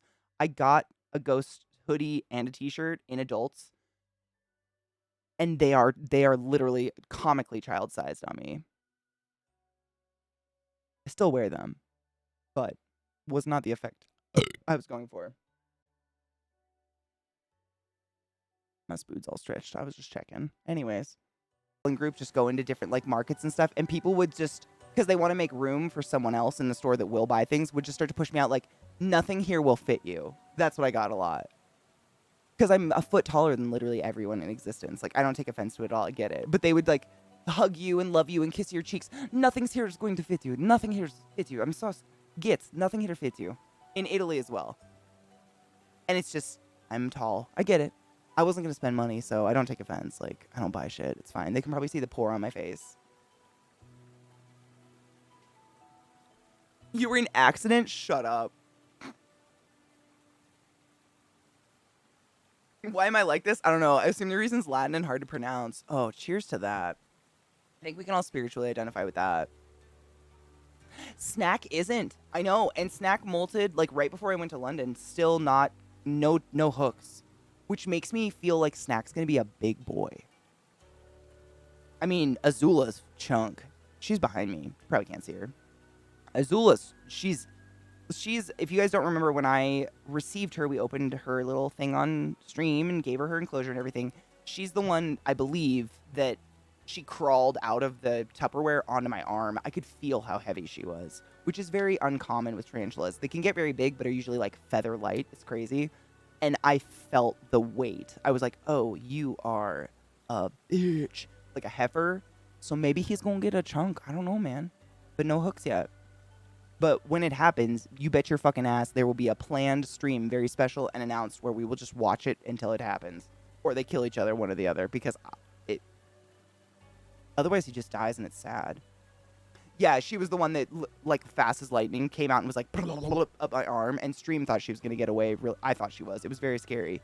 But thank fuck she just hung onto my arm, but I was like, she is heavy. It's my only one that really I've noticed the weight if they crawl out of me for some reason. Most of them are so light, it's shocking. Right, Tear, and I bought him as a confirmed male almost 2.5 years ago. Snack. And he has molted, I want to say 4 or 5 times since I've had him. Still no hooks. I bought them as a pair. Like, he has a purpose. Either to spread some beautiful genes or be a meal or yes.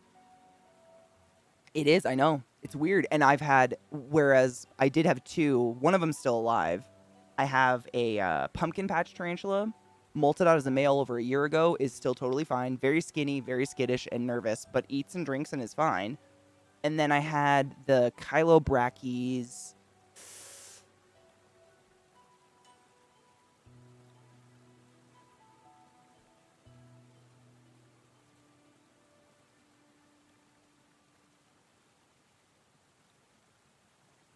Violaceous, I want to say. It was a violet tree spider.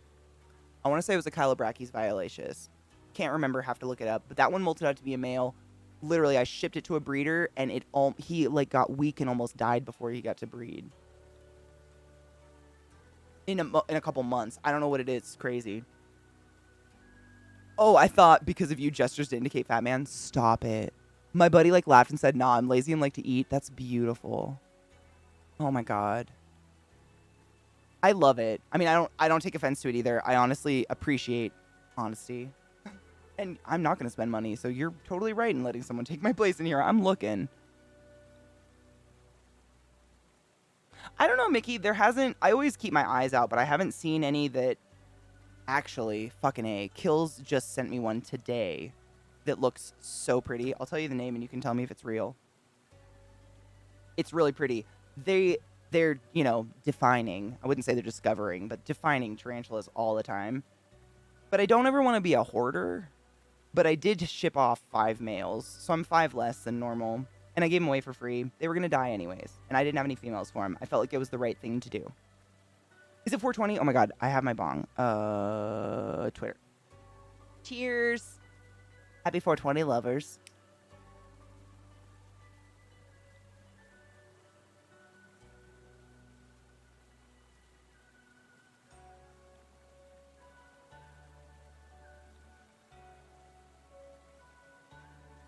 Mickey, fun though.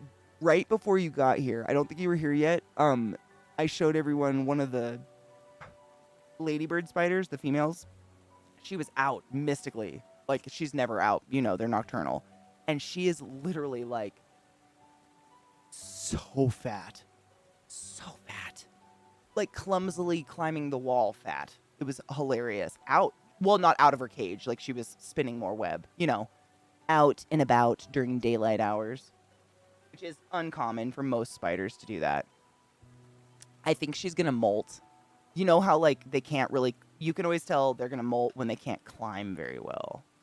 At least that's what I've learned and kind of experienced. When they start, like, sliding down the walls, when they should normally be able to climb them because there's web there, usually means their skin is old. Yeah, I think she's going to molt. Dude, she looks like she's struggling, like, pulling herself up the walls, and it makes me laugh. But also, I feel bad.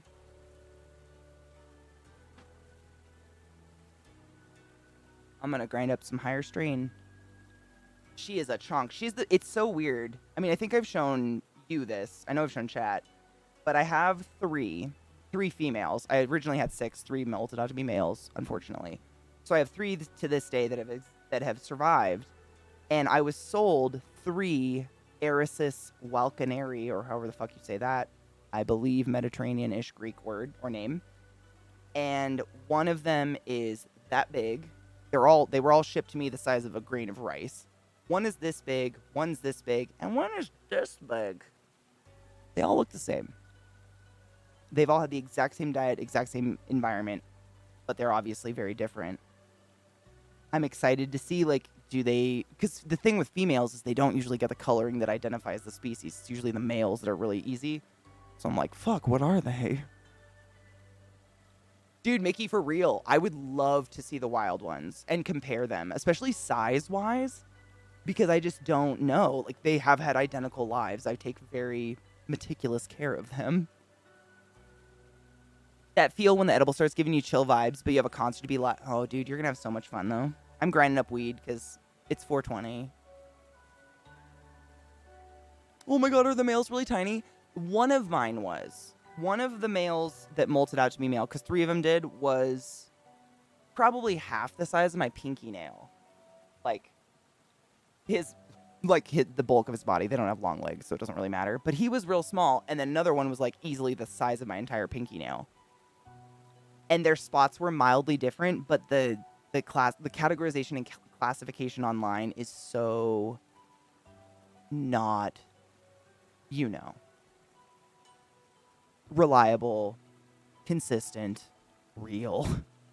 I mean, there's just like one official website will say one thing, and then another one will show the exact same picture and say something else, and I'm like, okay, I don't know. I have guesses, but I don't know. And when they're females, the vast majority of the time, they're just pure black across the board. So you're like, fuck, they're going to live longer, which is cool. But what are you? You bastards. Oh, dude, Mickey, isn't it weird? I love it. They're one of the few spiders like that I've seen personally, where the male is that drastically smaller. Like, literally looks like an egg with legs compared to the female, and somehow gets busy. Aw, Kel, please be safe. Drive safe. Wash your hands. Don't let the man get you down. Daily reminder, guys, that there are assholes out there who regularly take their tip away from delivery drivers every single time they receive their food with 0 issues because they want to bait drivers into giving them their delivery faster. And I think that's trash. If you live in the US, don't forget to tip. Oh my god, every time I bought anything in the UK, not being able to tip gave my asshole a new asshole. if you know what I mean. It hurts. I know they're taken care of. Like, Anubis and Lizzie were, like, comforting me, like, hugging me and putting their arm around me, like, it's okay, Katie. People here are paid. And I was like, okay. I need to lay down. It hurts. Fortune favors the bold. Amen. Cheers. Again, my bowl was silly. It was a silly bowl.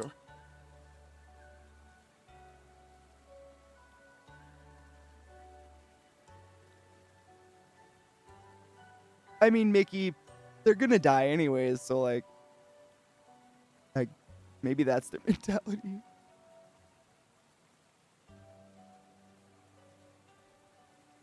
I saw really cool pics of a giant male Texas brown pairing. Ooh, he was at least 2 times bigger than her. No shit. And he got away. That's awesome. I mean, a lot of them get away. It's just like, I'm not gonna get my hopes up because a lot of the time they don't. And even if he does, he's gonna live maybe 6 months more and then just die sad and alone in his enclosure, starving himself to death for fuck. So it's like, part of me wants them to fuck and then get eaten, but the other part of me is like, that's not right. That's sad. But then starving yourself to death in a sex crazed mania in your cage alone also is sad. What do you do? In the wild, I'm sure even less of them get away without a handler hovering. Right. And, like, handlers making sure they're equal sizes and one's not aggressive. Yeah, exactly. Like, the ideal environment for the pairing. Mm-hmm. Exactly, Mickey. I would much rather just let my spider at least have a chance to get laid than, like, not. At least you get to go out with a smile, right? It was in the wild. The female wasn't even interested. Well, that's the thing. I don't think it's nature. Like, it's not like a... Oh my god, shut up. 1 week? Oh my god, Mad. Holy shit. Hold up, Mad. Thank you for the 30-month Prime. Use your Prime subs, bitches. Mad, are you fucking excited? Tear, honestly, like, most people don't lose their male. What you do is just keep your female well-fed, like, almost, overfeeding, so she ain't hungry. She'll be literally so fat and tired, she'll be like, fuck it, just punch me. You can do it, and I'm sure in the wild, like, a lot of them, they're able to eat whenever they want and hunt whenever they want, so some of them are probably obese, which I love a chubby spider, although it's not healthy all the time. Don't overfeed any animal in your care. Jesus, Katie. Matt, are you excited? Are you nervous? I'm so excited for you. I'm hoping for the paying them properly, but that's a dream. Tipping is a crutch. Need to reform the system. 100%. I mean, I wish I could agree more in numbers. I don't know how. But yeah.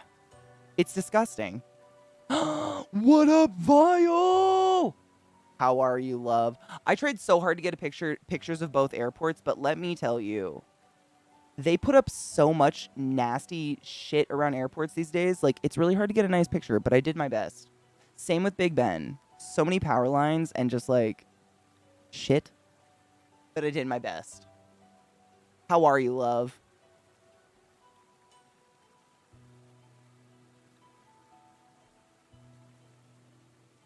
Tare, I got a couple that were sold to me as a pair. And, like,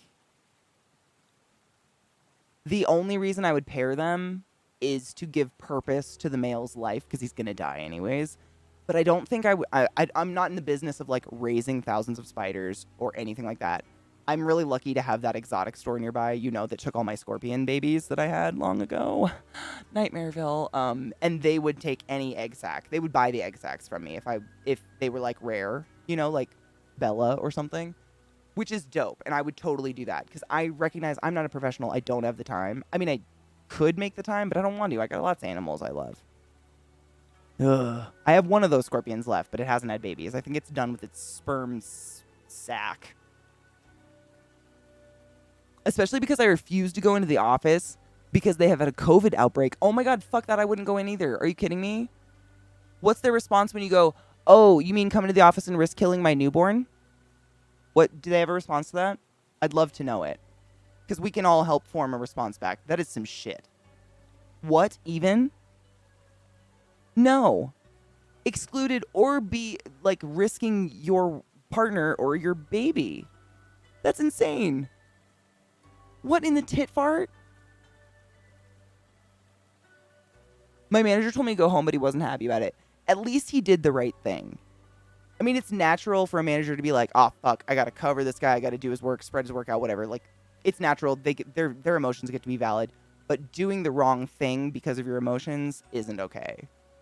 No. Mad, as much as I don't want you to quit or, like, not have a job, I completely empathize, sympathize, whatever. Would do the same.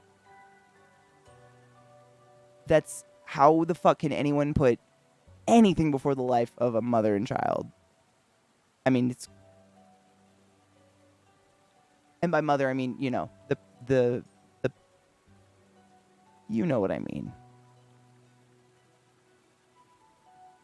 Maddie makes enough. I could be a stay-at-home daddy. Dude, fuck it. I mean, honestly, I agree with you. I would do the same. I would never risk my loved ones like that for any amount of money.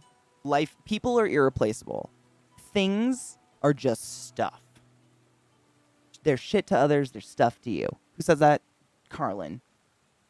My stuff is stuff. Your stuff is shit. It's just stuff. But people are irreplaceable. That is something very precious. I'm proud of you. I know it's harder to do it than just to talk about it. I get that. But I'm proud of you. That's a mature decision, and it's hard to make. To be strong like that and stand up to your boss and just be like, hello! You know what I mean? I get it. Ooh, nice update on the weird stalker. Oh, God, the one fucking your brother. She was totally fucking faking dating your brother. Oh, my God, she's so much crazier than we thought. She photoshopped a video edited.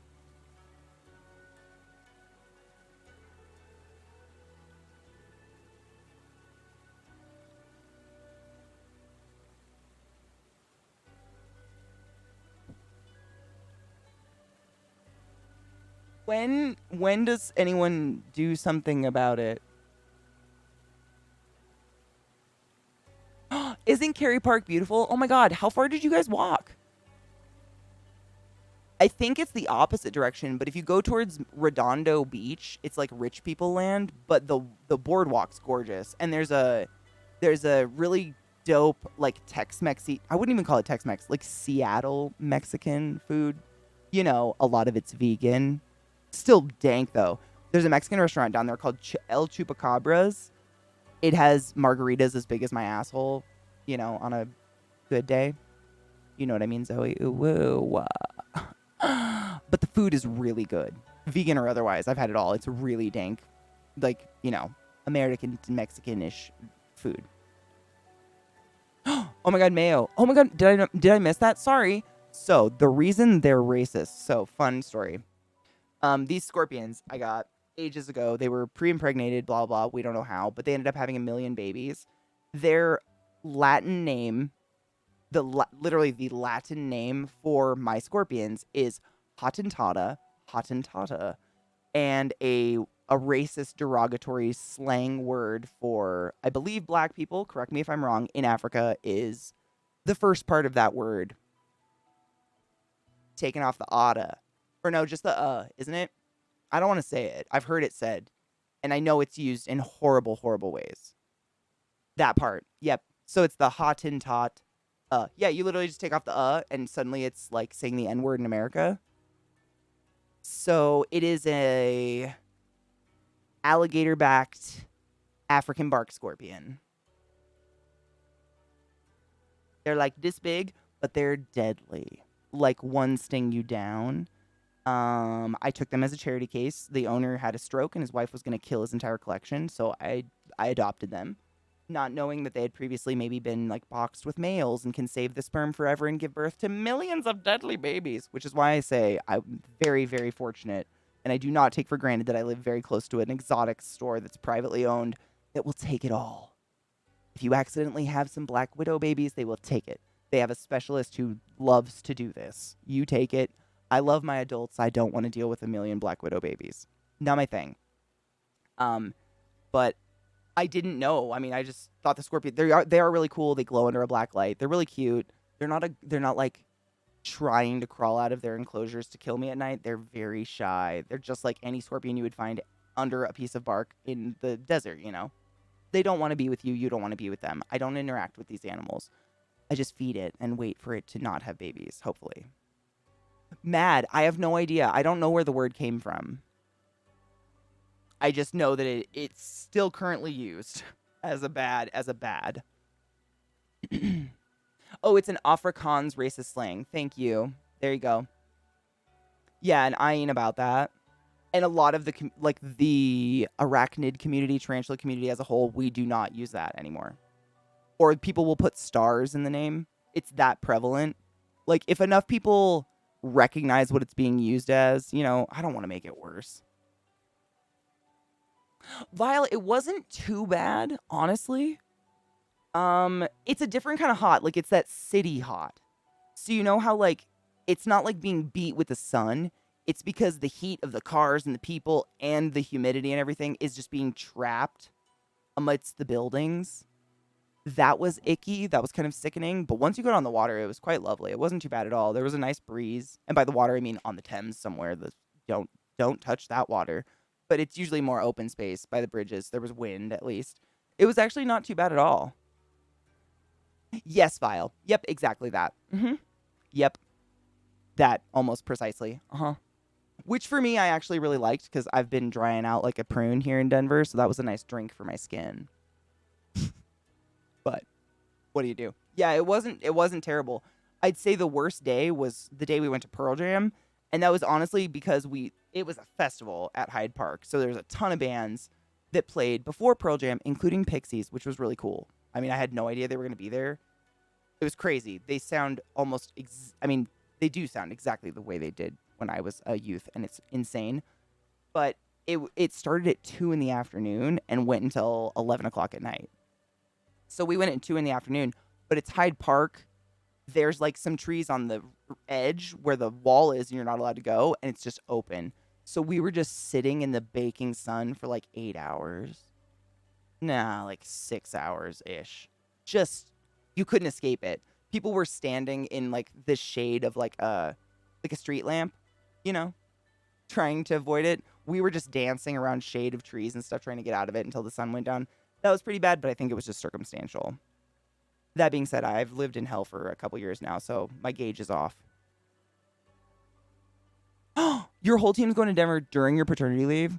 To be fair, Mad, considering you're having a child in a week-ish, this is not the time you would want to come to Denver anyways. That's no shade on Denver. It's just like the peak hot all the 24/7. I mean, when I flew in on what day did I fly in? Saturday.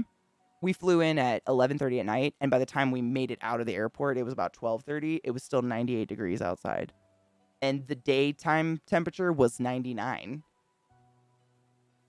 We're just cooking, and I don't want to knock on wood. We don't have any fires yet, but normally when there's really bad fires, this is the season, and it's just like you go outside and you can't breathe. Like my boogers are just black all day. It's crazy. It's just kind of really hot. Not fun hot. Not like, ooh, let's play in the pool hot. It's like, where's the shade so we don't die hot? If you ever want to visit Denver, if you get a chance with child and wifey poo, I suggest going somewhere like Telluride. Beautiful. It's like a resort, but you don't have to ski or anything. It's just a gorgeous area. It's in the mountains. It's not too hot. You're not like in the desert, but you're not in the midst of the woods where there's no reception and you're like in the bumfuck nowhere. But the fall is honestly my favorite time of year here. It's not only insanely relieving, but you get to see the aspens change color, and that's like, fucking Christ, man. That's some pretty shit. If I was a newborn, that would blow my mind. It blew my mind as a 33-year-old. It is. It's just like, I don't know. Have you ever been anywhere where the heat is unbearable? It's that right now. Like you open the door, and even if the sun's not out and you are not touching you, and you just walk out the door, it's harder to breathe because it's just so hot. The air is hot. There's no wind. We have no breeze happening. I don't know. Maybe that's just me. It feels like you're being like with a wall of hot when you open your door to go outside. So it's like, even though there's really pretty places to go outside, you don't want to be in them because it's just, you can't breathe. Mickey, I've heard it's invasive and that it's like one of those mycelium trees that like takes over every other plant ever. So it kind of sounds like it deserved it. in terms of like being an asshole plant. Longmont, actually, I think so. I think that's pretty close to me. We're technically Denver, but we're like the mini suburb cities that make up greater Denver, and all the cities, you don't know when they begin or end. It's just all of a sudden you're in Aurora, and then you're in Longmont, and then you're in North Glen, or whatever the fucking other white place name is. I don't know. They're so mushed together. I can put 3 different cities on my address and still get my mail.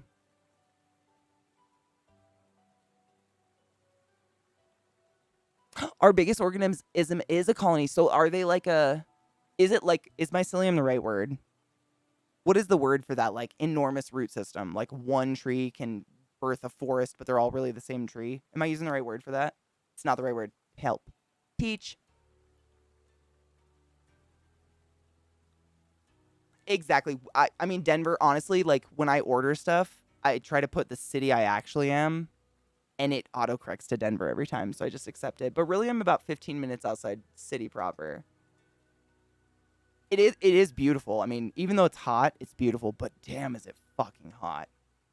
And I like heat. Like, I'm one of those weirdos that enjoys Florida. Like, you know me, Mad. I'm weird. I liked Baltimore. And this shit, you're just like, that's fucking hot. It's like really hot. Like putting your head in an oven. Oh my god, I knew it was close. I was going to try to find someone awesome to host. Jesus, thank you for reminding me. I appreciate you. I think I missed you guys so much. I'm having a really bad time of accepting that I need to go pay attention to my dogs and like finish sealing my windows that ants are coming through. Same troph, 100%. And it's like, even if I'm not enjoying the heat, if I'm actively doing something, it takes my mind off that stagnant heat. 100% agree with you. And that's probably why when I was in London, it didn't feel as extreme and I wasn't miserable about it, because I was walking the entire time. We were never just standing in it. Walking through the parks, looking at ducks and stuff. Oh, man. It was... I did legitimately... We did try to do something when we were in London, but even though I have Google Fi, I forgot when you're in a city and there's a bunch of people and they're all using their phones, the reception is just nothing. Like, it would say reception, and like I could Google Maps or something because it used satellite navigation. But I would walk into my hotel and it would connect to the hotel's Wi-Fi, and suddenly I get a million messages, and I was like, forgot what cities are like. Oh, they shoot from the root. Oh, so they're root clones. No shit. Interesting. I'm gonna read about them or try to find a podcast. I just like offhandedly heard it or read about it one time reading about aspen, and I've meant to ask you about it for a long time because you know much more about plants than I. But I find them fascinating. I love learning about them. Had I had access to some sort of botany program, I probably would have gone into it when I was a kid. But I think it's basically going into a PhD or something that you get to specialize in botany. Most of the time, people just do biology. It's kind of a bummer. But yeah, I'm the same. Anytime I'm stationary, it's like, it doesn't really matter what my external environment is. I become hyper aware of it, and I'm uncomfortable. Anybody else feel that? Like, it could be the perfect weather, but if you make me stand still in it, I'm gonna get goosebumps. And suddenly I don't want to be here. But if I'm doing shit, I could be in the hell fire and probably not notice. Hello, Helix. Mayo, I legitimately miss you guys heavily. My sister was totally down. She loves getting on stream with me. She thinks you're fucking funny. That's why she hangs in chat. Like, she legitimately has a good time. She has told my family this and told me this, which is so hard. It makes my heart warm because you guys know my family, like, disacknowledges what I do as for a living, or whatever you want to call this. They disregard my life choices, which is heartbreaking, but what do you do? I live for me, not them. But the fact that Sarah is like, feels really comfortable to pop in and out of chat and just hang with you guys, and she doesn't get, she doesn't use a computer. None of my family moves beyond a laptop for like Excel or Facebook. And so I'm sure you guys know people like this in your life. jumping into something like a live online chat where someone strange is talking at you and there's a whole bunch of people chatting who know stuff about you maybe, and you don't know they know stuff about you, so they're going to say hi like they might know you because that person that's just talking really fast has told them a lot about their life, so on and so forth. That can be insanely intimidating and overwhelming, and I get it. Totally respect that, and I try to approach that gently. Shireen and Raiders, welcome, lovers. How the fuck are you? Hail the Dank Lords. I hope you treated my love Shireen well. Shireen, how was your stream? Oh my God, Mickey. So get this. Even before Sarah even mentioned law school, going to law school, the way I would describe her way back in the day was she's like me, but like more mean. And now she's a fucking lawyer. She just is drier. She is the most beautiful dry sarcasm ever. She's phenomenal. How are you, Shireen? Did you oh my God, did you love it? Have you ever played before? Did you love it? I love Little Nightmares. It's easily one of my favorite games, aka one of the creepiest, weirdest games I've ever played, but I loved it. Ivy Mike, hello and welcome. How are you? My mom definitely judged you and Rod when I said I was coming out to meet you guys, but now she lurks in your streams. Yes! Dude, what's crazy is I get along with moms hella well. Like, I've always, not that I try to win over moms, but anyone that I've been in a relationship, even friends, when I used to go over to my friend's mom's house, like, I'd end up sitting at the table. Like, I was that kid that would sit at the table with your mom and drink coffee for 2 hours and bullshit at the age of 16. I always I just like to listen to people and talk to them about their lives and shit.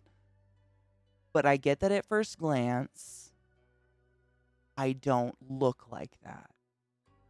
I see myself in the mirror. I have one mirror in my house, but I look in it in the morning when I brush my teeth. I get it.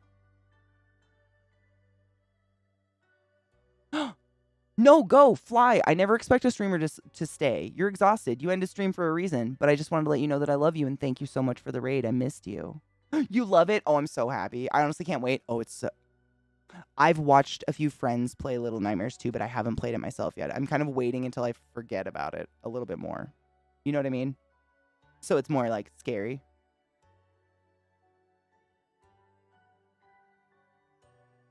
Everyone wants to steal Gizmo. I say that all the time. Like, Rod's like, I'll babysit your dogs if you want. I'm like, I'll steal Gizmo if you want me to. Honestly, I'd take all of his dogs. They're wonderful. Gizmo's just like is like the loud, annoying sibling that gets the attention first, but they're all wonderful. I don't know if I played Madison. I'm going to write that down. It sounds really familiar. Like, maybe it's in my library and I just haven't played it yet. But you know me, I'm always down for a creepy game. Like a truly creepy game. Newbie and Ripley, they're all wonderful. They are. And they feed off each other and do that. Madison is he playing it right now? Like right at this moment? Because I will fucking raid that bitch. I want to see it. Hold up. I still have dog tags up. That's the cutest little leaf dog. It reminds me of the Totoro painting with Totoro with the leaf instead of the umbrella. I don't know if it's a real picture from anything. I think it's just an interpretation that got famous, but it's cute. He is? Oh, fuck yes. Anubis is a weird thumb-sucking doggo and a big goof. I mean...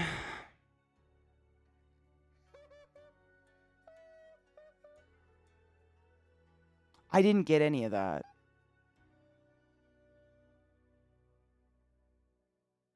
But... yes. Mm-hmm. Yep. Maybe the big goof part. But aren't we all? Takes one to know one, truly. And to truly judge that. Like, only a silly pants would call any other person a big goof. I am, but we're about to raid Zach, who's playing apparently a game I need to play, which I'm kind of excited about. Like a kind of creepy game called Madison. Have you heard of it? Then you know the big goof part. But samesies. It's a good thing. Thank you, Mayo, for being a wonderful human. Remember to take your joy, night joy takers. Oh, this game is so creepy. Oh my God. Shireen, I know you're probably gone already, but we raided Zach yesterday and he was playing it. This game is super creepy, but now I need to keep watching it. Oh, I hate it. Oh, he's at a creepy part and it gave me icky feels. I'm afraid of the dark. Yeah, I've told you guys this. You know this. Stupid. Oh, yes, Shireen. I watched a little bit of Zeke play yesterday and it gave me ultra creepies. Vile, it's so nice to be back. I was just telling chat, like, we were trying to stream from London, but the reception walking around the city, because there's a million people in the city on their phones at the same time, was bar none.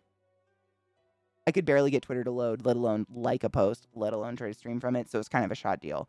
But it was wonderful to spend time with Anubis and Lizzie and get to have an entire week of my sister and see fucking Pearl Jam.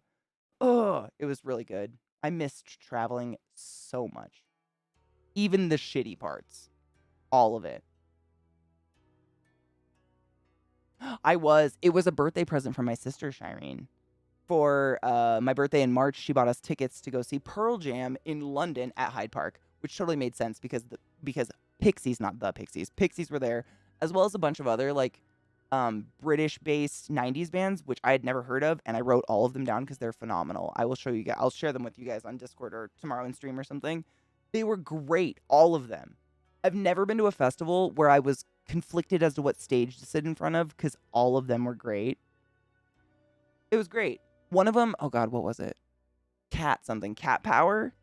Cat Power is fantastic. Man, I'm gonna have to think of the other ones. I wrote them down. They were so good. Lizzie, right? I'm in love.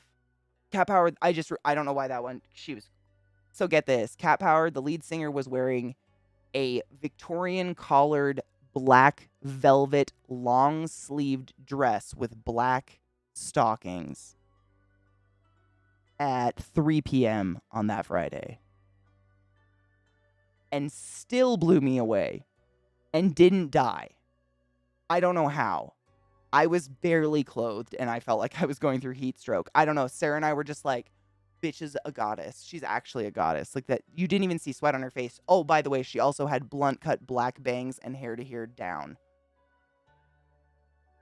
She's a witch. And I'm here for it. You know what I'm saying? It had to have been. It had to have been built-in AC or like she had ice cubes in her pussy, which I respect that effort. I don't know how to survive that. It was crazy, but the music was phenomenal as well. I mean, she has a beautiful voice, and I really liked her band. Shireen, good luck. Our spirits are with you. Can you even imagine? I've seen people go into ice play, and I'm like, but ice burns so fast, though. What did my clit do to me? Nothing yet. Okay, let's rate him. Hold on. God damn it. My dashboard doesn't say raid anymore. I gotta find the button. I don't have... Oh, there it is. Okay, apparently it's supposed to be like a paratrooper, but it totally just looks like a fucked up umbrella that doesn't have, like, the long stick part. Why, though? Alright, we're starting a raid, which means you don't have to do shit. You can, like, click join, or you can just sit here and hang. It's whatever.